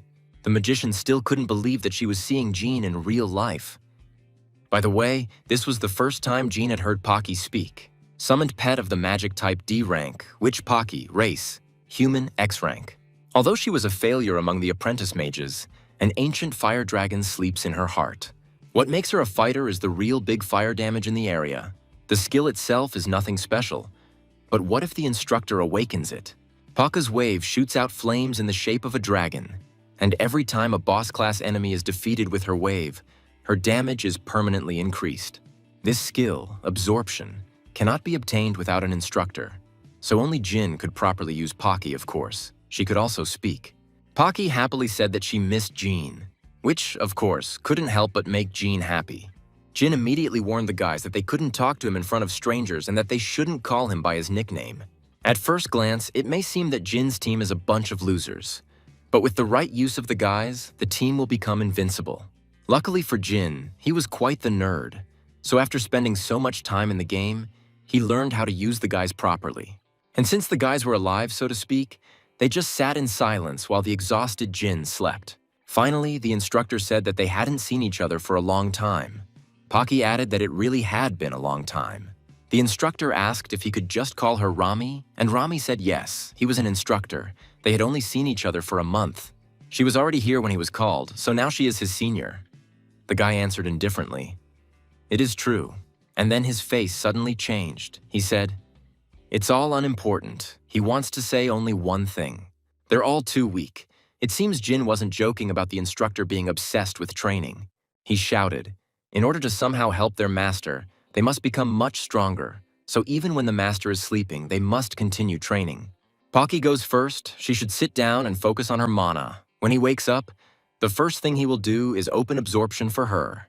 Then the instructor's stern gaze moved to Rami, and the little girl even shuddered. She needs to increase the speed of her swings, so she will do strength training with him. Little Rami drooped. Then the instructor asked if she didn't want to be of use to their master. She will wave the frying pan. Since it is her first day, they will start small, just 5,000 swings. Poor Rami called for help, but Jin had no strength. Meanwhile, in the office, Cedric was informed that he could no longer issue scrolls. An official notification just arrived. It's the director's order. Cedric was worried. The director is always busy. So why does he suddenly care about such a trifle? And also, Cedric was ordered to write a detailed report about it. As he has used all the low-level summoning scrolls up to this point, it seems the deputy is behind it. Cedric said that this bastard is picking on his every move. Yuna sighed and said what they should do. She prepared a report. But if the administration doesn't give out the scrolls, they won't have anything to give Jin. And the time for the scrolls to be delivered is almost here. Cedric was worried because he really needed to curry favor with Jean, but his trump cards had just been taken away from him, and then Jean himself wrote to him. Then Cedric read the message. Yuna noticed Cedric's nervous look and asked what was wrong. Cedric said he wouldn't need low-level summoning scrolls anymore, of course, since Jin had found a mage and an instructor. And Cedric said that instead he needed to deal with that jerk MP Ian. Jin came to the mountain, Kendo province, he said cheerfully. So this is an ordinary dungeon. There are 4 types of dungeons in BP. The first is daily dungeons. They are needed to collect materials available on a certain day of the week. The second is the Tower of Trials, which is much more difficult than regular dungeons and forces players to push themselves to their limits. The rewards there are incredible, but the chance of dying is also high. Thirdly, the Demon Dragon of Chaos. This is a raid dungeon, which is why you need to assemble a group, but it was added to the game for Elena, so Jin will explain this later. Everything else is just regular dungeons, and that's exactly what Jin is heading to now. In BP, they were also called stage dungeons, but in reality, they appear randomly. You can form groups for them, but he doesn't need a group. Jin was already approaching the dungeon. There was already a guard standing there, and the entrance to the dungeon was closed, Jin thought.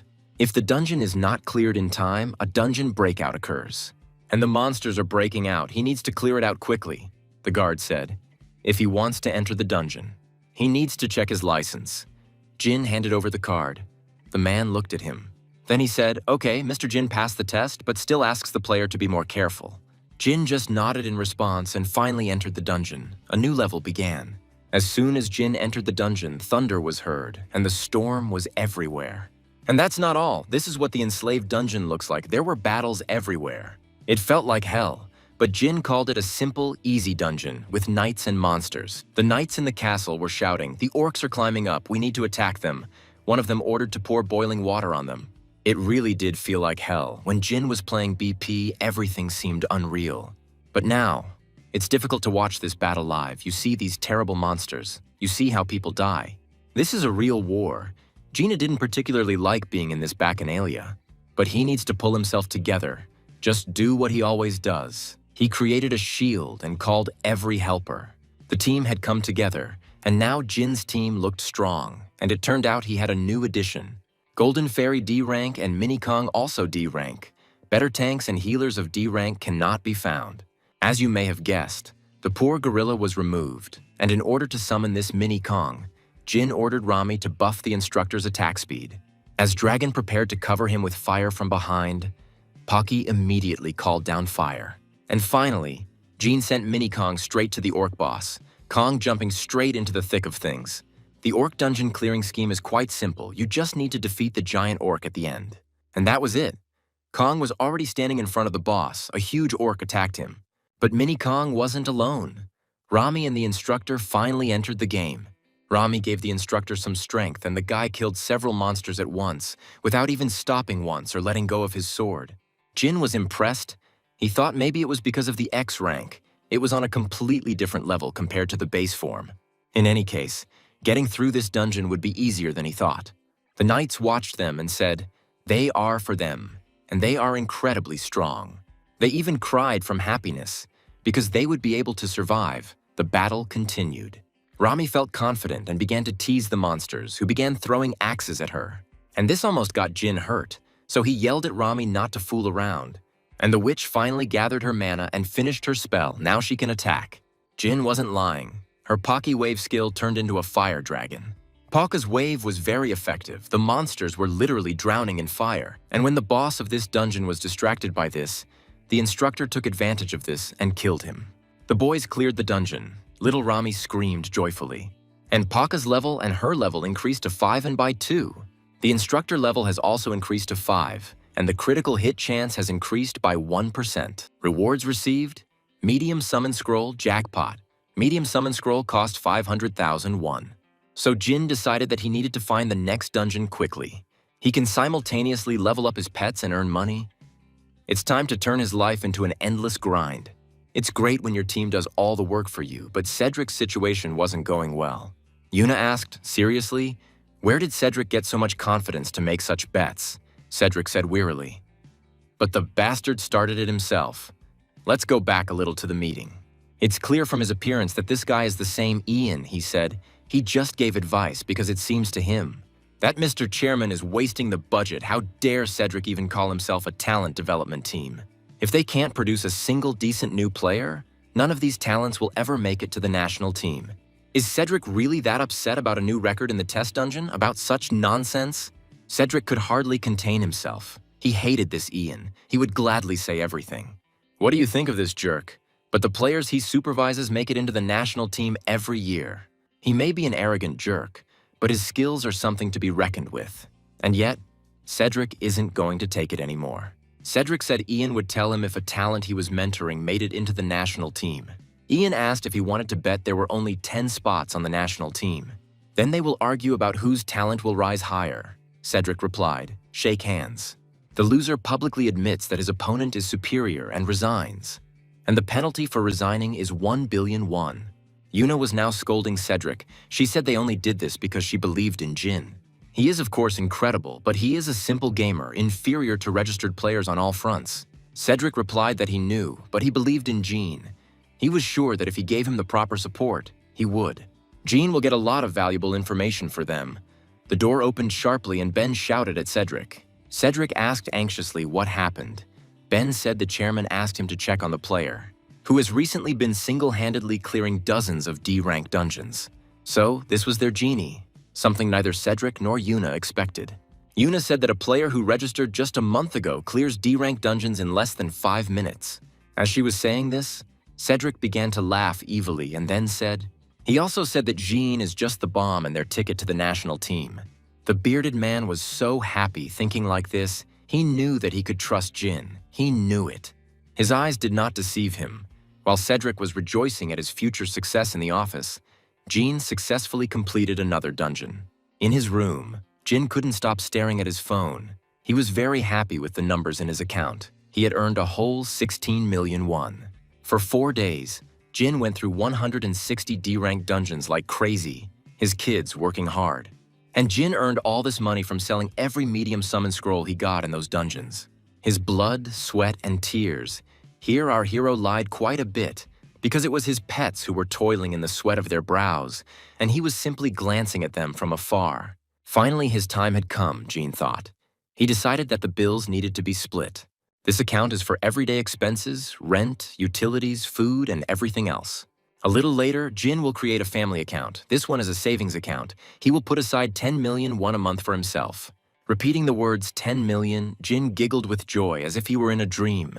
And finally, the player's account. Jin is going to spend all this money on his pets. Money is money, but the most important thing now is his value as a player. Jin knows exactly how to succeed in this game. All pets have already exceeded level 30 by completing dungeons, so it's time to collect runes and strengthen them. To do this, you need to farm daily dungeons. To quickly complete daily dungeons, Jin needs a main pet. So Jin decided to take a look at the market to see if there was anything interesting there, and when he opened the market, Jin screamed. C ranks cost an average of 20 million, which is too expensive. B ranks cost an average of 200 million, and there are no ads for A ranks or C ranks for sale at all. Although no one can even use them now, it is not surprising. Now money has acquired a new meaning for people, which means that Jin is still the same poor man he was before all this. Sighing, Jin said, "It probably makes sense, since even with high-level scrolls, the chance of getting rank B is only 1%, but okay." That's why Jin had made sure in advance that there was someone he could rely on. The door swung open and the guy shouted out to the chairman. Satisfied, Cedric read the documents and calmly asked what happened. And then the guy said, "A new request came from the player Jin." Then Cedric suddenly jumped up and shouted what was there. What did he ask for? A new request and an approaching new achievement. Cedric was like a puppy waiting for an order from his master. The guy was also scared by such a strange reaction. Instead of answering, the guy simply showed the correspondence with Jin, in which Jin wrote a whole list of what he needed, a list of pet purchases. The list made Cedric's eyes pop out of his head. The guy explained that Jin wanted them to buy all this for him. Now that Cedric's joy was diminished, if the headquarters could buy all this, Cedric wouldn't be using C-rank pets now, he asked dejectedly if they bought all of this. What would Jin tell them? The guy told, Jin said that he would reveal the secret method for clearing daily dungeons. Cedric asked, not only for the Monday or Wednesday dungeon, and in general for all daily dungeons, the guy answered. Yes, then Cedric thought again, Jin will tell them everything, this is very generous. So after thinking for a bit, he said, okay, he will talk to the director? Cedric looked confident. But just a few hours later, still without any confidence, he was banging on the table in irritation, shouting, old fart, stupid old man. That's why their country is always in last place. How many emotions the bearded man experienced, and it was only the middle of the day. Ben asked what was wrong with him. Yuna answered that he was refused. In general, asking something like that was already too much, while Cedric was screaming, she thought. If only all the chairmen had the same zeal, Ben asked. And what did the director say? Cedric answered. Said to bring evidence, or show a recording of the walkthrough and then ask, which is quite logical. But Cedric screamed how Jin was supposed to complete it without pets. Yuna was still wondering if his information was true. They would hit the jackpot, and the emotional Cedric continued to scream. Absolute jackpot. And those idiots at headquarters don't understand that, Yuna said, rather offensively, and Cedric immediately fell silent. Yuna added, isn't it offensive to sell such potential to the headquarters for just 1.5 billion? Cedric asked what she meant. Yuna suddenly asked if she could handle it instead of the chairman. The guys, of course, were shocked. They didn't expect this. However, if you think about it, it makes sense, Cedric thought. And that's why. Our Yuna is from the family that owns the Daisang Group and is the fourth granddaughter of the head of Daisang, South Korea's leading conglomerate. In short, our Yuna is quite the rich girl. She received an elite education, as befits the heiress of Daesan, which means she can handle management just fine. But she chose to be a player rather than manage the company. And the player she's been most interested in lately is, of course, our weird guy. It's all because Jin knows too much, is suspicious, and is also a rude person who managed to make a deal with the government. Yes, what if they create a management team specifically for him, invest in his development, and in return receive a profit? Their approach will be fundamentally different from the approach of managers. Yuna is an excellent businesswoman. Cedric asked if Yuna was sure because the amount is not small. Yuna asked if Cedric was worried about her finances, which was funny because, remember, Yuna is rich. But to avoid any questions, Yuna said there was no need to worry about money, but first she needed to meet with Jin again. And already the next day, Yuna was already waiting for Jin in the cafe. Now the negotiations would begin. Finally, Jin arrived. The man wished Jin a good time. Jin thanked him. Then I thought, he is surprisingly generous. Unexpectedly, just think. They moved so quickly just because of one piece of information. It seemed like it was hard for her to refuse. Thanks to them, he is now in this elite restaurant that would put even 5-star hotels to shame. It's a reception that Jin doesn't even know what to do with, but it definitely motivates him to keep supplying information. It was obvious at every corner how rich Yuna and her family were, Yuna asked. Jin finally came. Then Jin thought. He looked at the information about Yuna in advance, and I almost fainted. Appearance, family, genius, abilities, Jin never thought about it. With someone from the 3rd generation of Chibols to work at the headquarters, Yuna thanked Jin for coming. Jin asked if she was alone. Yuna answered, yes, today she would be talking to him, not the headquarters. A little later, the guys sat down at the table. Yuna explained the situation, so unfortunately, it was difficult for the headquarters to provide further support. Chairman Cedric was for it, but there were many who were against it, Jean said. If the headquarters was against it, nothing could be done. And he thought that he himself could become number 1. He would simply stop supplying them with information. But then Yuna added, instead, she has a proposal for Jin. She's going to start a management company. For him alone, Jin thought. A one-man management company was a pretty good deal. Unlike the headquarters, which is forced to act cautiously, the corporation moves solely for profit. And he is the one who will definitely be able to bring this profit. Moreover, most of all, he needs to create a connection with someone who has enough resources. Squeezing everything out and buying his information at the highest price sounds bad, but Yuna said she was with Daesan's professional support. Ready to give him full support in everything, Jin then thought if there was a better place than Daesan, after all, money doesn't lie. Jin said they've only met a few times, but she seems like a really nice person. A naive guy. Yuna said that for a talent like him, it's only natural. Then she will explain the details along with the contract. If it's convenient for him, she will send it tomorrow. He should also check the pets that Jin ordered, Jin asked. Already, he hasn't even signed the contract yet, Yuna answered. They prepared them regardless of his signing the contract. Let him consider it a gift. But she is a child of capitalism. There are no gifts in this world. Tired, Ginny said. Her brother is here today too. What was he doing that he didn't even call? It seemed like he even had his own place. At that moment, Yuna walked by, and Ginny looked at her and froze. She thought about how beautiful Yuna was. But finally, Ginny realized that she had seen this face on Instagram before, and she began scrolling through her memory. After thinking for a bit, Ginny remembered Yuna. Of course, Ginny knows who she is, so her shock was quite justified.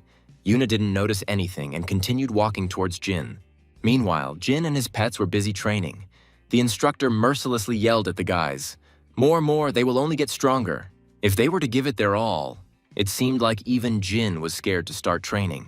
Suddenly, the instructor noticed something and whispered to the guys, "That's it, silence, someone is coming, talking is prohibited." The boys nodded silently. It was the perfect moment to take a break, and little Rami wasn't ready to miss it. Tired, Yuna finally climbed the mountain. Jin and the guys came up and Yuna asked if Jin had been training since the morning. Jin replied, "Yes, just a light warm-up," Yuna said. His team is here too. How great they are. She is seeing some of them for the first time.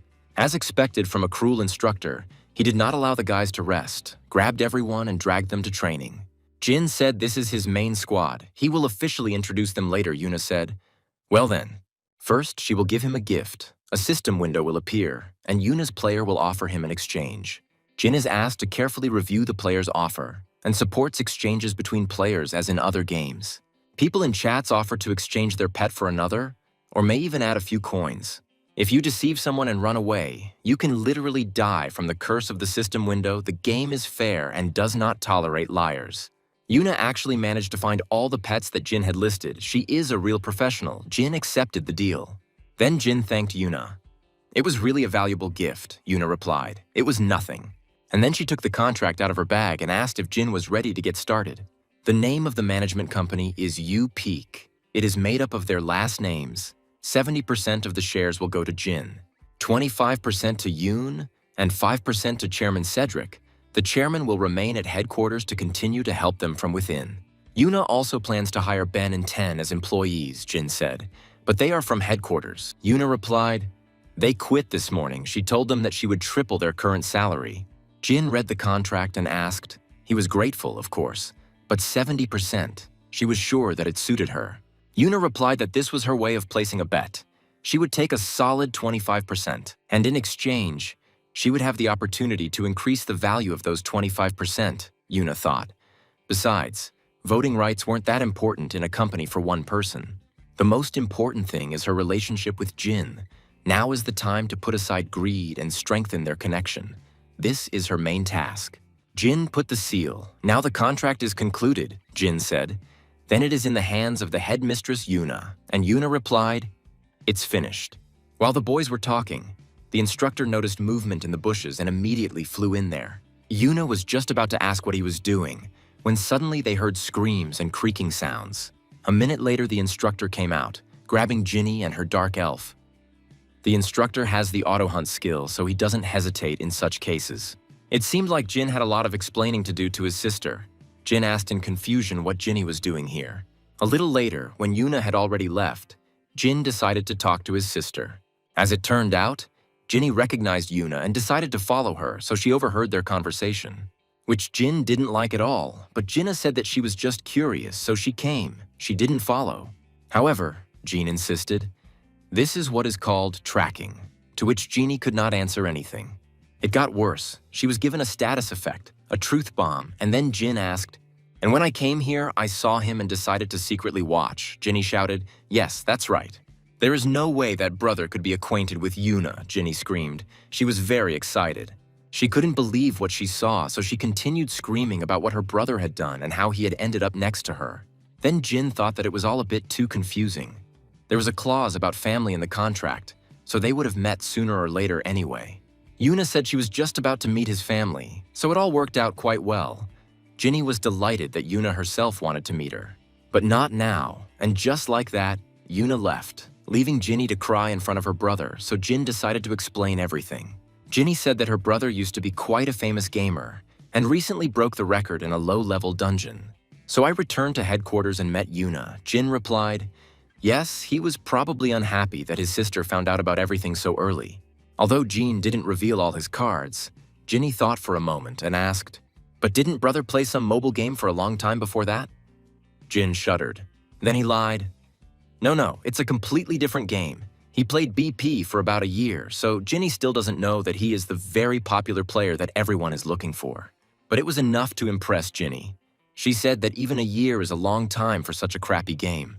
Which was true, so Jin kept quiet, and Ginny asked, so his nerdiness finally paid off. Ginny seemed to find this amusing, and Jin thought it wasn't that he didn't trust his sister. There's just always that slim chance. The family that took care of him for those 3 years while he was in a coma. Jin simply can't mindlessly drag them into danger. He first needs to become strong enough to protect them. Only then will he be able to reveal his identity, Ginny asked. But why is he telling her this only now? Jin replied. He was going to tell everything, and it wasn't like he was hiding it. He would explain everything to his parents too. So let him keep it a secret for now, Jin asked. But why? Jin answered. There are reasons for that. While the brother and sister were talking, the instructor continued to torment the team with training. And he didn't stop with his team. His hands reached the dark elf Ginny, Jin said. About that dark elf. If he's going to level her up, let him summon a shadow wolf and use them together. Without him, she won't even get 10% of her effectiveness. Ginny asked, Shadow wolf, is there such a pet? Jin answered. Most likely, she doesn't know about it. After all, he is a B rank. Then Ginny asked with displeasure, and how could she even get a B rank? After browsing the internet a bit, Ginny asked if her brother was offering her to buy this one, but it would take 20 years. He costs 500 million won, but Jin laughed and said, let him wait. Jin promised to get his sister such a pet in just 1 month, of course. Ginny didn't believe him. She didn't yet know that Jin had a patron, she asked. Became a player and now goes out of her way to seem cool.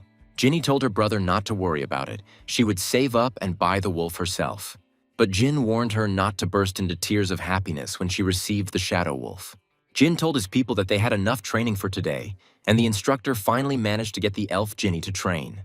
It seemed like he didn't care who he trained, but Ginny thought something was wrong. Her brother had become somehow different. The poor elf. A week later, Jin came to the dungeon, but this time he was not alone, but with Yuna, Ten, and Ben. And the guys brought something. Jin asked what it was. Yuna answered, "This is the equipment that Jin will wear in the dungeons. The main activity of the company you pack is information." Jin asked what this means. Of course, there is a video walkthrough of all D-rank dungeons, only for paid subscribers. They're going to sell the videos of their walkthroughs for big money, and that requires this advanced equipment. On the one hand, it was a good idea because you could make money, but on the other hand, Jin didn't want to be famous. And the camera will record everything around in 3D. This suit is extremely flexible and lightweight, so it won't be uncomfortable. The guys even went a bit overboard. This performance is even more intense than the filming. Jin said it was his first time doing Monday's dungeon, and he wasn't sure he could clear it easily.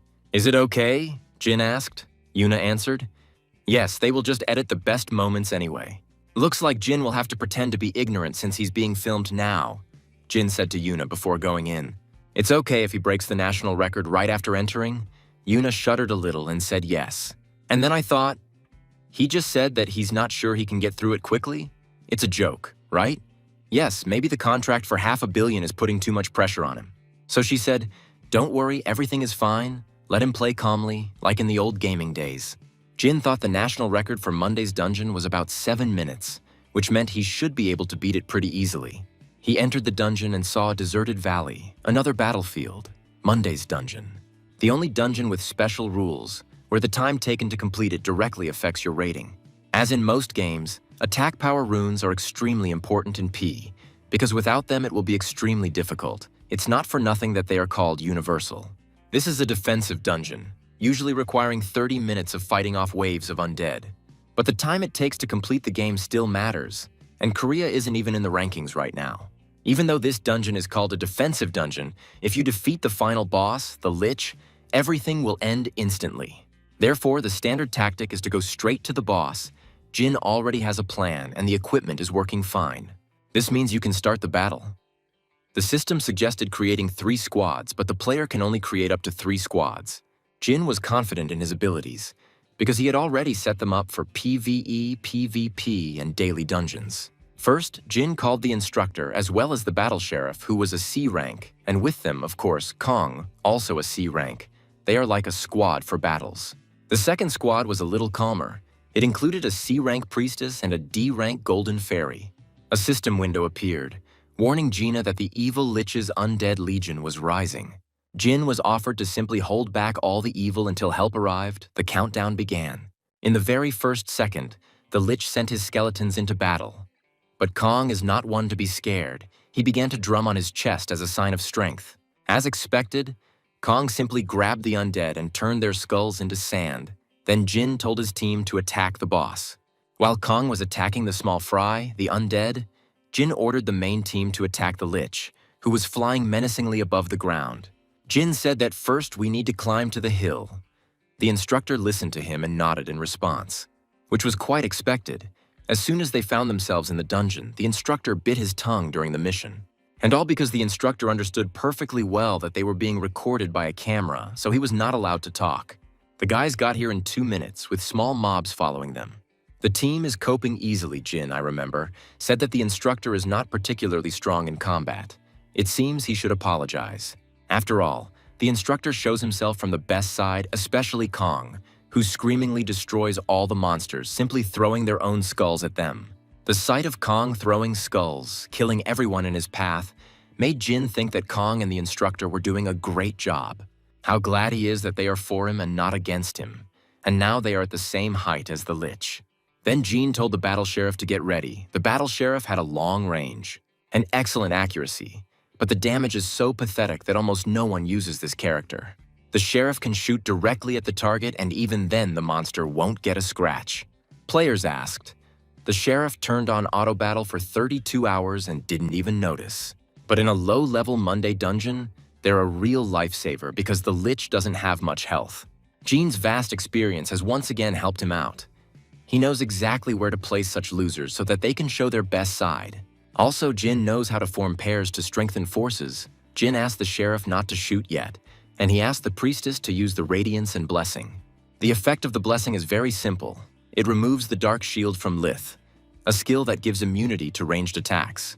As soon as the priestess finished praying, Jin said to the sheriff, "Now it's possible." And the sheriff's mad gaze froze on the face. Meanwhile, on the battlefield, the instructor became a real star, cutting down skeletons one after another. He looked very scary, and the strong Kong kept up with the instructor, turning the skeletons into a handful of sand.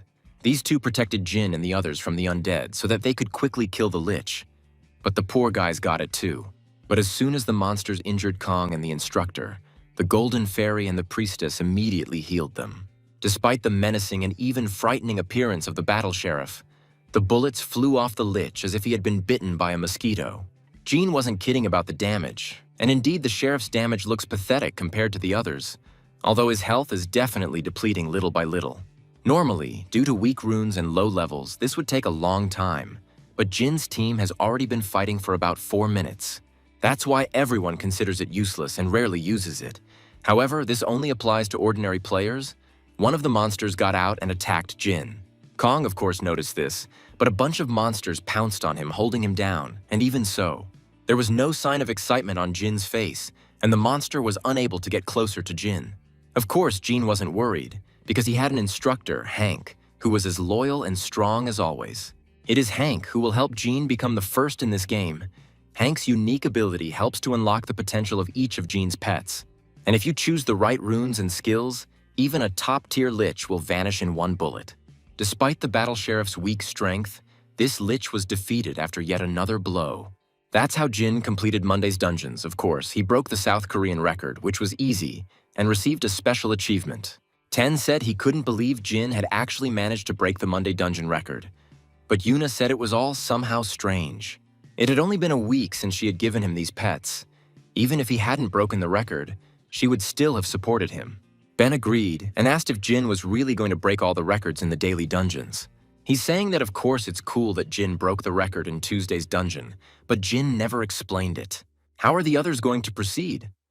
No, of course Korea has had a lot of experienced players over the course of a year, but what if Jin is just bluffing?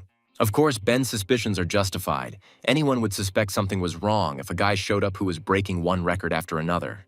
Yuna asked if Ben was worried. She opened this business with her own money, even if what Ben fears happens. She will make sure that this does not affect their careers in any way, and their salary will not change in any way. It seems the boys have truly tasted the joys of life in a matriarchy, delighted that they are working for Yuna. Of course, everything is much simpler. Yuna didn't just say all this for no reason. Firstly, she was confident in her decision. Secondly, she can afford it because she has a lot of money, but what worried her more? So that's what she understood. Jin was clearly hiding something, otherwise he wouldn't be so confident. He acted as if the dungeons were nothing to him, and Yuna was very curious to know what he was hiding. Meanwhile, headquarters quickly learned about the broken record, and of course, they were delighted. They screamed. Monday's dungeons were completed in 4 minutes and 12 seconds, 3 minutes faster than the previous record. It seemed that Yuna was now convinced that she had found a gold mine. She thought that this business would definitely be successful. And if everything goes as planned, she will hit the jackpot even bigger. Jin has finished the task and is ready to leave the dungeon. But before he leaves, he needs to do something. He opened the system window. It was time to farm. In BP, there is an option to enable auto battle after completing the daily dungeon for the first time. In other words, his pets farm everything themselves, and Jin gets a ton of treasure from this. Jin removed the instructor and called Rami and said, "Rami is in charge of farming the Monday dungeon." Rami asked in surprise. Instead of the instructor, Jin laughingly replied, "The instructor should train the others." What, he wants to train too? Rami froze. Memories of training with Hank flashed through her head. All the life left her body, and then she asked Jin to let her farm. Just this. Jin decided to clear the rest of the daily dungeons at the same time, and then turn on auto battle to collect the rewards. And train the rest of the pets? A perfectly effective scheme, not a second will be wasted. As soon as Jin gave everyone their assignments, he said goodbye to the guys, saying that he was counting on Rami. Jin left. Rami replied, Jin can rely on her. Jin finally came out of the dungeon and froze. And all because Gina started getting licked from all sides again, even the red carpet was covered. It was a bit awkward. Jin said that all the videos were saved here and returned the jacket, and then asked, "They don't need anything else," Yuna replied. "Of course no. She will make sure that this video doesn't leak anywhere, so Jin doesn't have to worry about the news. Jin surprised her by saying that he doesn't mind if the news about the record spreads this time. He needs her to take care of his family's safety, as gangs are still active in Korea. And for Yoo Baek, Jin is incredibly valuable, so they will definitely provide much stricter security, so Jin did not mind the news. Now his family has a roof over their heads and they don't have to worry about their safety. Yoona replied. She understood. She would protect them even if it meant using Deesan's powers, Yoona promised. While Rami and the others continued to fight in the Monday dungeon, Jin came with the other pets to another dungeon, which Jin had already completed in 3 minutes, using only a Komodo lizard because he was recording. And yet, his performance could easily take a place in the world rankings if he gives the spotted Komodo runes for movement speed. And if the Wind Falcon's full potential is unleashed to increase its speed, then breaking the record will be a breeze if the kids are well trained. It will be possible to fit it into 1 minute, and this concludes the recording of Tuesday's dungeon. Jin entered the next dungeon. Wednesday, this dungeon, where runes of protection are obtained, has one peculiarity. Namely, it is incredibly cold here, and therefore movement speed is greatly reduced. Jin summoned an ice cat and a wind falcon, C and B rank, and Jin also summoned a titanium golem B rank. He has another fairy, a C rank horned fairy, and since it's cold here, he summoned Pocky. You can't do without pets with cold resistance in this dungeon, and the best among them is the ice cat. And the rest will have to freeze for now, of course, unless Pocky turns on his abilities and warms everyone up. It didn't take more than a couple of minutes for the monsters in this dungeon to run and attack Jin. First, Jin uses the titanium golem. He strengthens its shield. Then the golem itself becomes larger. Then Jin called the Wind Falcon. With the speed boost from the Wind Falcon, Jin will be able to quickly get through everything. The golem kindly picked each of them up and placed them on his shoulders, and then rushed at the monsters. This is of course cool, but the poor guys are starting to feel sick. Victory awaits only those who can endure it. The monsters continued to throw huge snowballs, but now, compared to the golem's size, these boulders looked like ordinary snowballs. The Titan Golem is truly impressive and is perfect for a tank roll, but that's not all. Jin gave the order and the golem jumped and grabbed the rock. Only a titanium golem could pass along this route. And because of its size, it saves a lot of time. Jin told Pocky to get ready. The guys simply ignored the monsters below because they were pawns and immediately reached the dungeon boss. The golem climbed the mountain and the system immediately announced the appearance of the boss. The monster growled. Of course, he had a shield. But Jin had foreseen this too. So he took with him a horned fairy, who easily removed the shield with just one wave of her hand, and it was as if the shield had never been there. Jin shouted to Pocky. Now it was the fire girl's turn. She began to collect mana. The fire flared up, which probably pleased Jin, who was freezing all this time. As expected, Poka's power created a huge fire dragon, thanks to the instructor who had been pushing her with training all this time.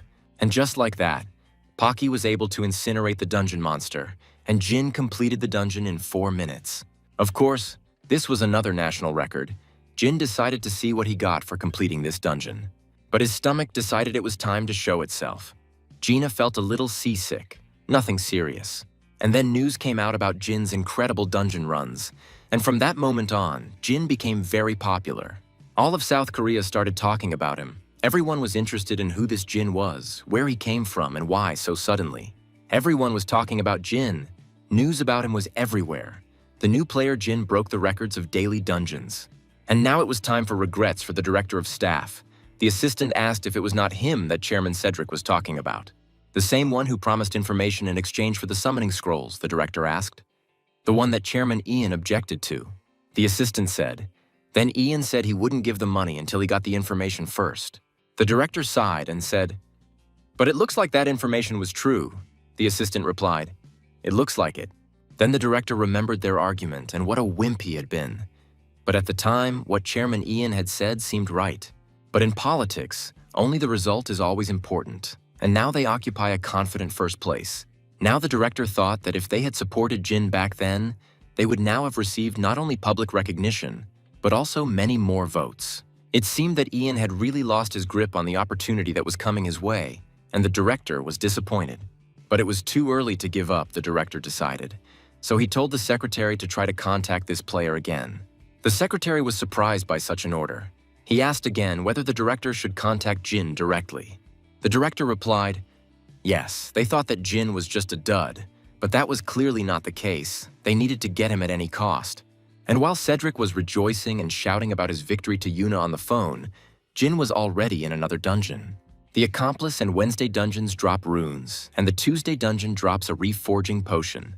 And Thursday's dungeon contains skill books, although these books do not contain unique pet skills, or hidden skills that can only be obtained with the help of an instructor. Other useful skills drop there, so it's worth clearing it out. Since Rami didn't know about the camera, the instructor quickly covered her mouth, which upset little Rami. Now she's not allowed to talk even in the dungeon. In addition, due to this, you don't have to clear the Sunday dungeon. Both the Sunday dungeon and the Thursday dungeon drop skill books.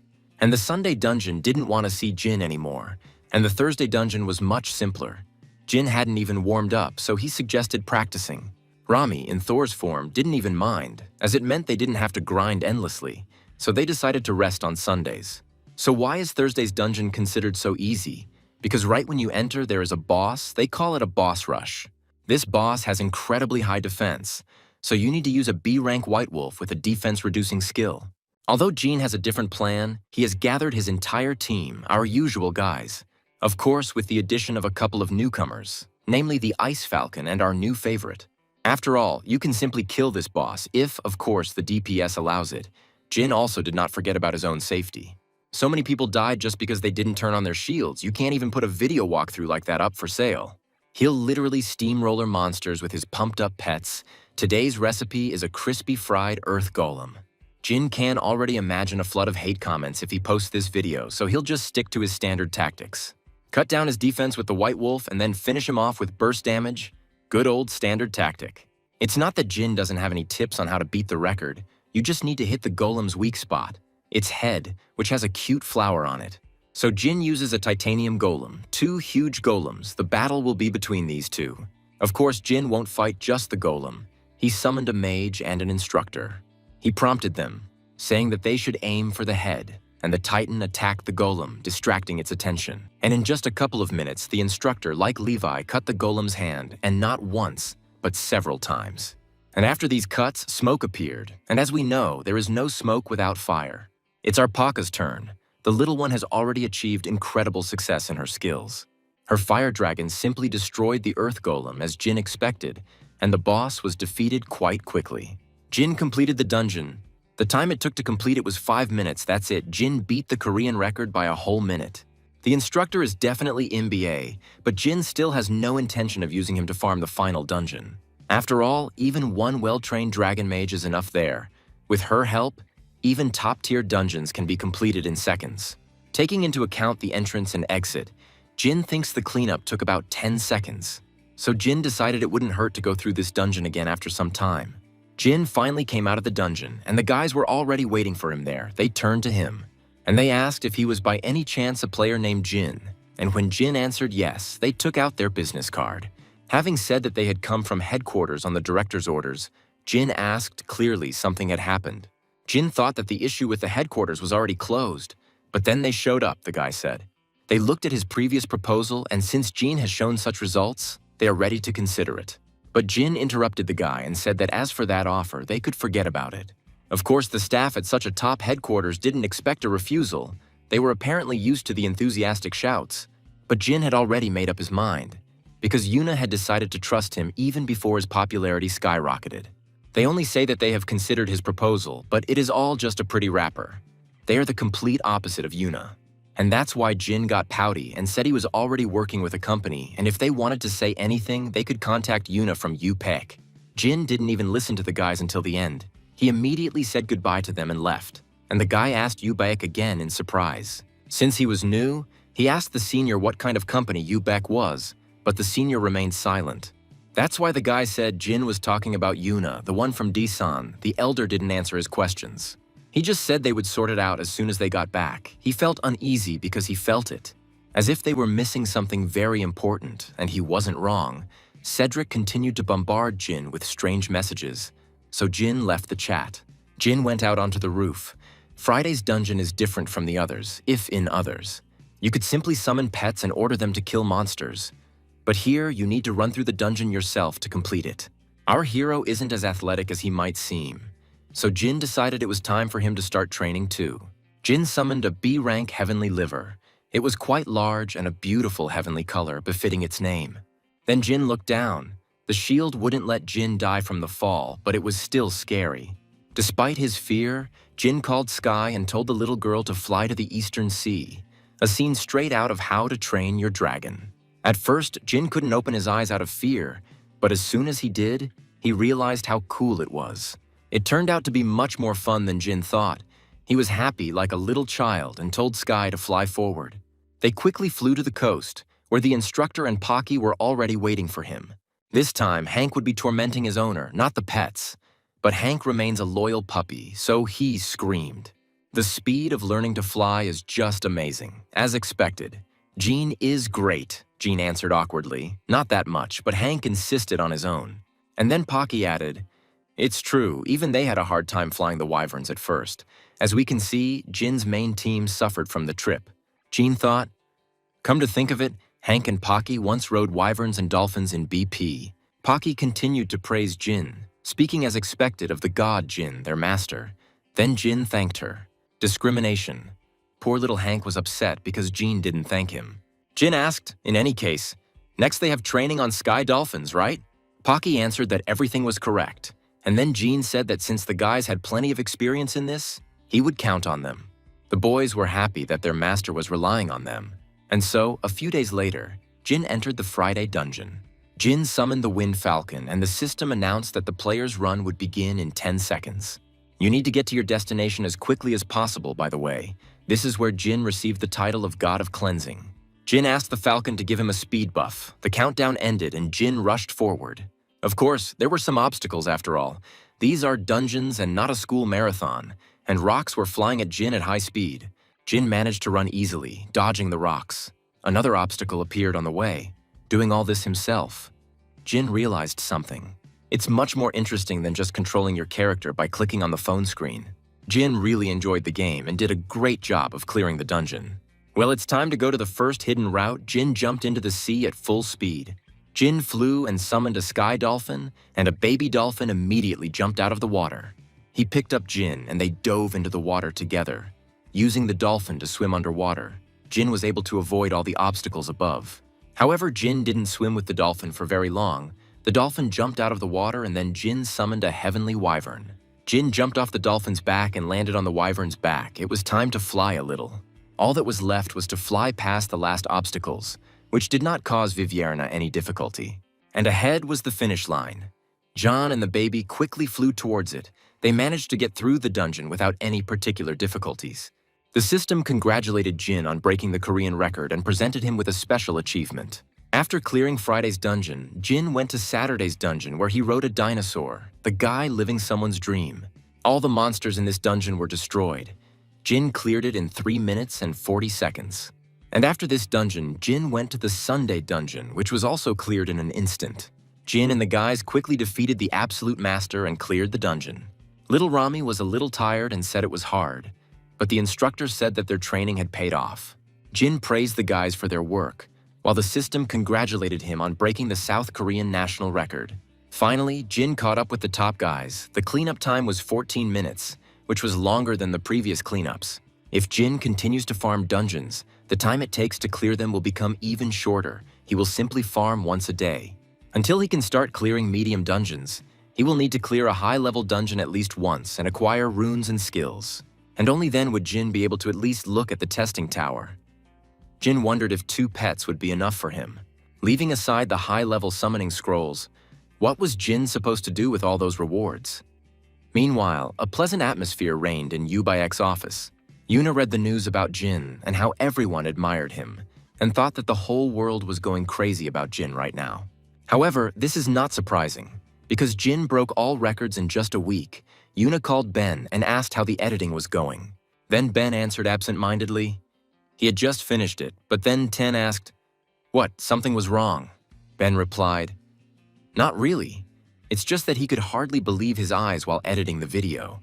Instead of explaining, Ben decided to just show them the video and said that at Jin's request, he didn't include the Thursday and Sunday dungeons in the video.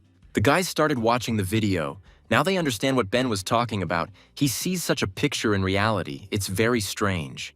Ben said Gene's strategy and the way he executes it is on a whole other level, like some kind of digital performance. Now Yuna couldn't believe her eyes either. Ten said that you don't always see things like this even in the movies. Ben said he felt like even if they sold it, there would only be a handful of players who could replicate it, which is why he was hesitant about the video. Yuna thought this just proved how skilled Jin was in this game. Then she said, "First of all, before selling the video, we need to buy all the pets mentioned in it," Ben said. She wants to occupy the market in advance. Yuna answered, "Exactly, you need to squeeze the maximum out of the information received," Ben answered. He understood. He will buy as much as the budget allows. But Yuna said, "No, there's no need to pay attention to the budget. Let him buy everyone up. She'll solve everything if finances become scarce. It's good to be rich." After some time, Yuna was sitting contentedly in her office. As one can understand, the deal was successful. As soon as she arrived at the bank, everyone immediately started to stir, of course. They tried to suck up to Yuna as best they could. They guaranteed that she would have the maximum limit possible, promised to help with anything. In short, Yuna sorted out the finances and bought all the pets. Now it's time to sell the saw. She also wrote an ad about selling guides for completing all the daily dungeons. Ben asked if it was really worth selling them at such a low price. Yuna replied that these guides were just bait to sell the pets. Moreover, this will contribute to the development of South Korean players. Ten called the chairwoman and asked what price to set for pets. Yuna replied with a grin, "Let him sell the C-rank ones for 200 million and the B-rank ones for 1 billion. Ten said, "But it's 10 times the market price. Isn't it too expensive?" However, Yuna insisted that the price of these particular pets would skyrocket. And since they had most of these pets, and they will have to buy them even if the price is too high, now it's time to get a reward for the investment made in Genie. After some time, the guys looked at the numbers in their score in shock. Even Yuna hadn't expected such success, let alone the guys, and they hadn't really even started yet. This is a colossal success. Jin's influence is too great. The pets that Yuna bought for Jin cost 500 million won. To think that everything turned out exactly like this, even Yuna, who was used to huge numbers, needed a little time to calm down. Yuna said that their business has finally taken off. It's time to start with small investments, and right now. The guys didn't understand what she was talking about, so Yuna said that first of all, they should buy a building. Jin also beamed with joy when he looked at his bank account. Jin had earned 54 million won, and in just a week. Right high-level summoning scrolls. Rami was also happy, because now Jin can buy her a bunch of buns. Jin said that the rewards from the dungeons were just a fairy tale. Rami asked, and EX rank pets still didn't drop. Then Jin's joy evaporated in an instant. Memories of how they spent whole days tormenting themselves, tearing up scrolls and getting nothing but garbage, flashed through both of their minds. 10,000 summoning scrolls didn't yield any, and besides, it's better to train existing pets now, rather than trying to get something worthwhile, and Jun also needs to sell all the junk he managed to farm. Then Jin thought, maybe he should ask Jinny for help since she makes money by selling runes. Since items for sale will continue to drop, why not assign it to Jinny so he can share the profits with her? Besides, Jin heard that it was Jinna who paid part of his expenses when he was unconscious in the hospital. So, as an older brother, Jin decided it was time to repay her. He wrote to her and asked her to come to the appointed place whenever he could.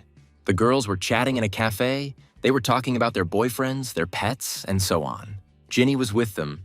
It seems they were her friends. The girl said that her boyfriend would soon get a pet brang. Despite the conversations, Jinny wasn't listening to anyone. She seemed to be thinking about something serious. When she sighed, her friend noticed it and asked what was wrong. Jinny didn't look well. Then Jinny came back to reality and mumbled that she had just thought of it for a second, but her friend didn't believe her. And she said that if something was bothering Jinny, she should just tell them. It would make her feel better if she spoke out. Jinny was very touched, but her brother is the very player everyone is talking about now. And this needs to be kept a secret.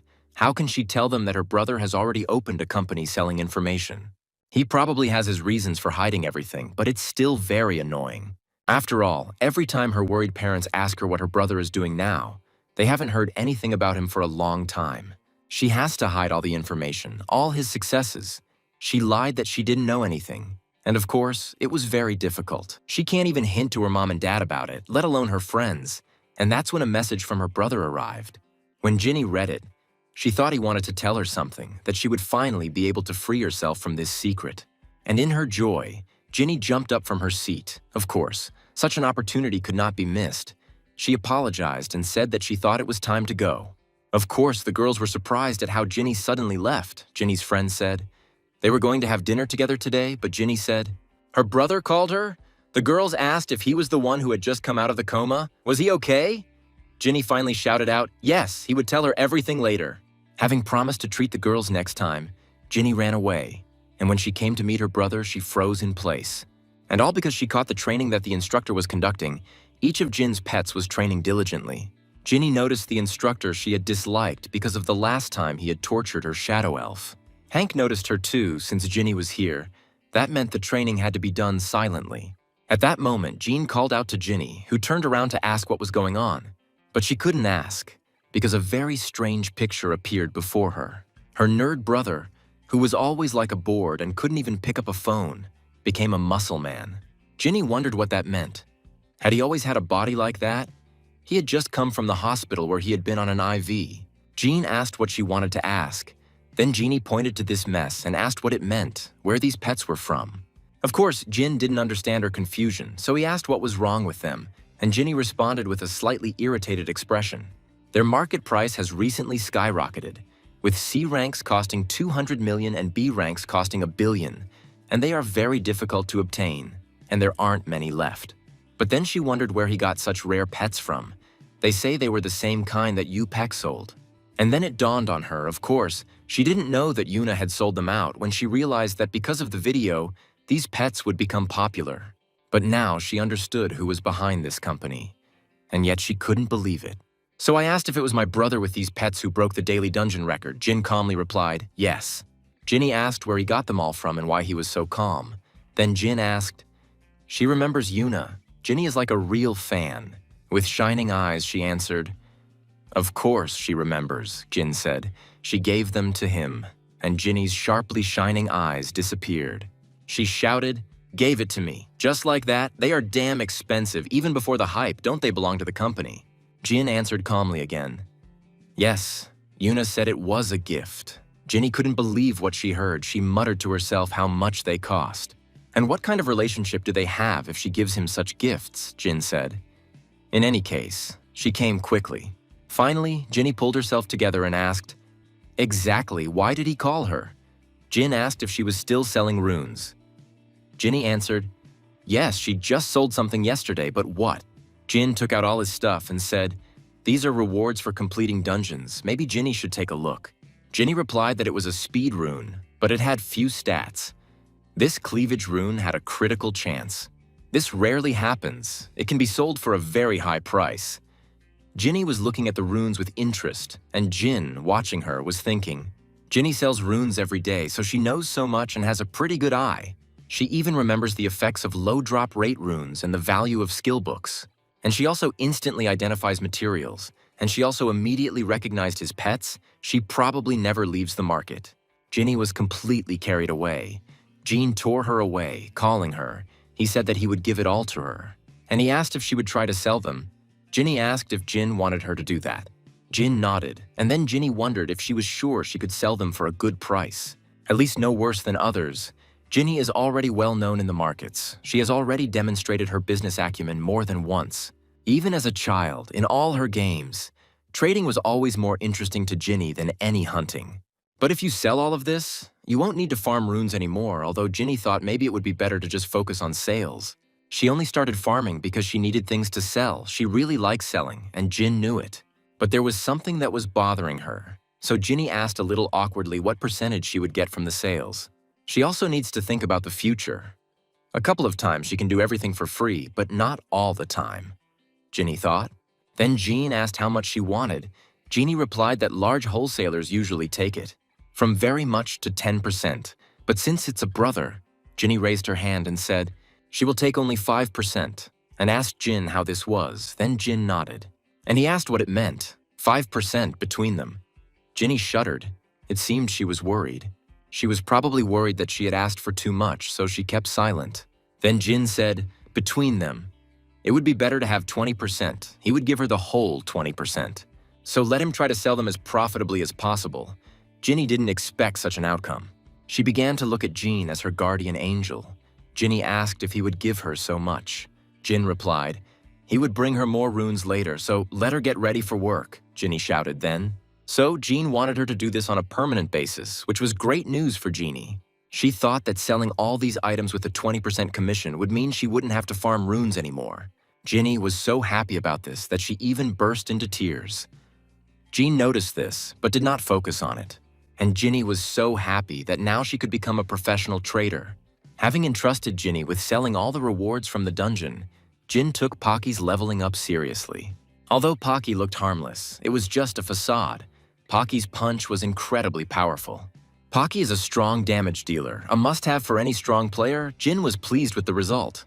So he praised her and said, great job. At this rate, she'll soon be able to complete D-rank dungeons with her eyes closed. Pocky was happy about the attention, and Jin thought it had been a long time since they had gone into the dungeon together. Jin is sure the others are training hard too, of course. It's instructor Hank, poor little Rami. She'll have to spend the whole day with him. Summoned pets can exist for several hours without a player, and even dissipate themselves after this time. As Jin and Pocky continued walking through the dungeon, Jin asked if Pocky needed anything. A goblin jumped out from around the corner at the boys. Paka's reaction increased and she dealt with him in an instant.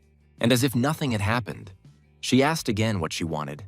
And Jin answered, just like Hank or Rami. For example, Hank wanted dumbbells. All this guy cares about is working out, and little Rami likes cream buns. Jin added, let her just say what's on her mind. Pocky thought for a bit, then said, it's enough for her to be useful to Master Jin. How touching, thought Jin. But he still said, oh well, let him measure at least something. Maybe he wanted something to eat. Jin acted like an older brother to his team. In reality, summoned pets don't actually need to eat, but Jin often shares food with those who resemble humans. Since Rami likes cream buns, it means they taste good. So Jin can't eat the treats alone in their presence. So Jin was curious about what she liked, Pocky thought again. He thought that since she was so shy, maybe she liked desserts, like strawberry cake. Finally, Pocky said, actually, there is something. Jin asked what, and she surprised him by asking for fried chicken and beer. An unexpected order, Jin said. Okay, in that case, what skill will Paka unlock next?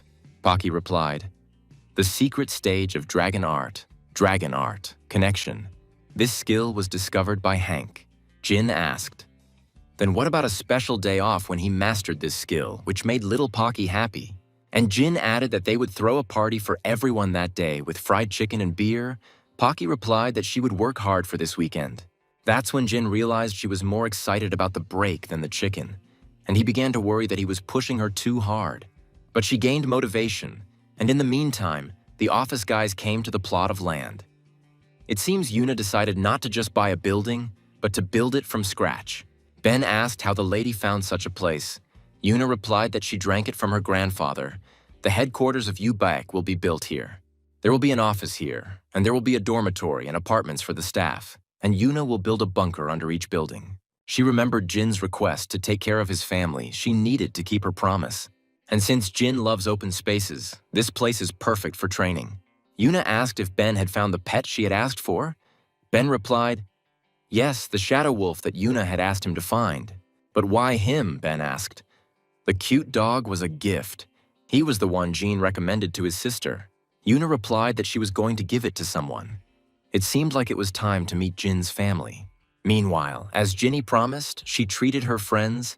The girls asked if they could really afford such a treat. Ginny confidently answered, of course, they can order whatever they want. The girls laughed and said, yes, successful players are on a completely different level. And Ginny thought that it was all thanks to her brother. The items that Jin gives her are not only numerous, but their characteristics are simply incredible. People were screaming about how great these items were, willing to pay anything, and even offering Ginny their company business cards. Thanks to her brother, her client base had grown very quickly, Ginny thought, and the girls were saying that Jin was in great demand right now. They say he has broken all his records again, and at this rate, he will soon break world records too. The sister was proud of her brother, thinking that her brother was truly amazing. But then the girls started talking about how handsome he was. Ginny's pride immediately vanished. The girls giggled, saying that Jin was such a handsome guy, of course. Ginny did not agree with them, which was logical. and the girls decided that it would be a good idea to find his Instagram since he works for Yuna. Maybe she follows him. Suddenly, a friend shouted, "Isn't this Jinny's account? Why is Yuna following her?" Jinny almost choked on her food. Then she shouted, "No, they're getting something mixed up." Jinny quickly grabbed her phone and logged into her account. And it turned out to be true. Jinny just followed her as a fan when Yuna managed to follow back, Jinny thought. Yuna probably signed up out of politeness because she's Jin's sister, that's probably true. But how do you explain that to your friends who are staring, waiting for an explanation? But Jinny remained silent. So the girls took the initiative and shouted at once, "What is this? Do they really know each other?" The girls asked for an answer, but Jinny had a message, so she asked them to wait a second. The message was from Miss Yuna herself. Jinny was so surprised that it seemed her heart decided to go for a walk. And that's not all. Yuna asked if Jinny was free tomorrow, then Jinny started screaming with joy throughout the restaurant.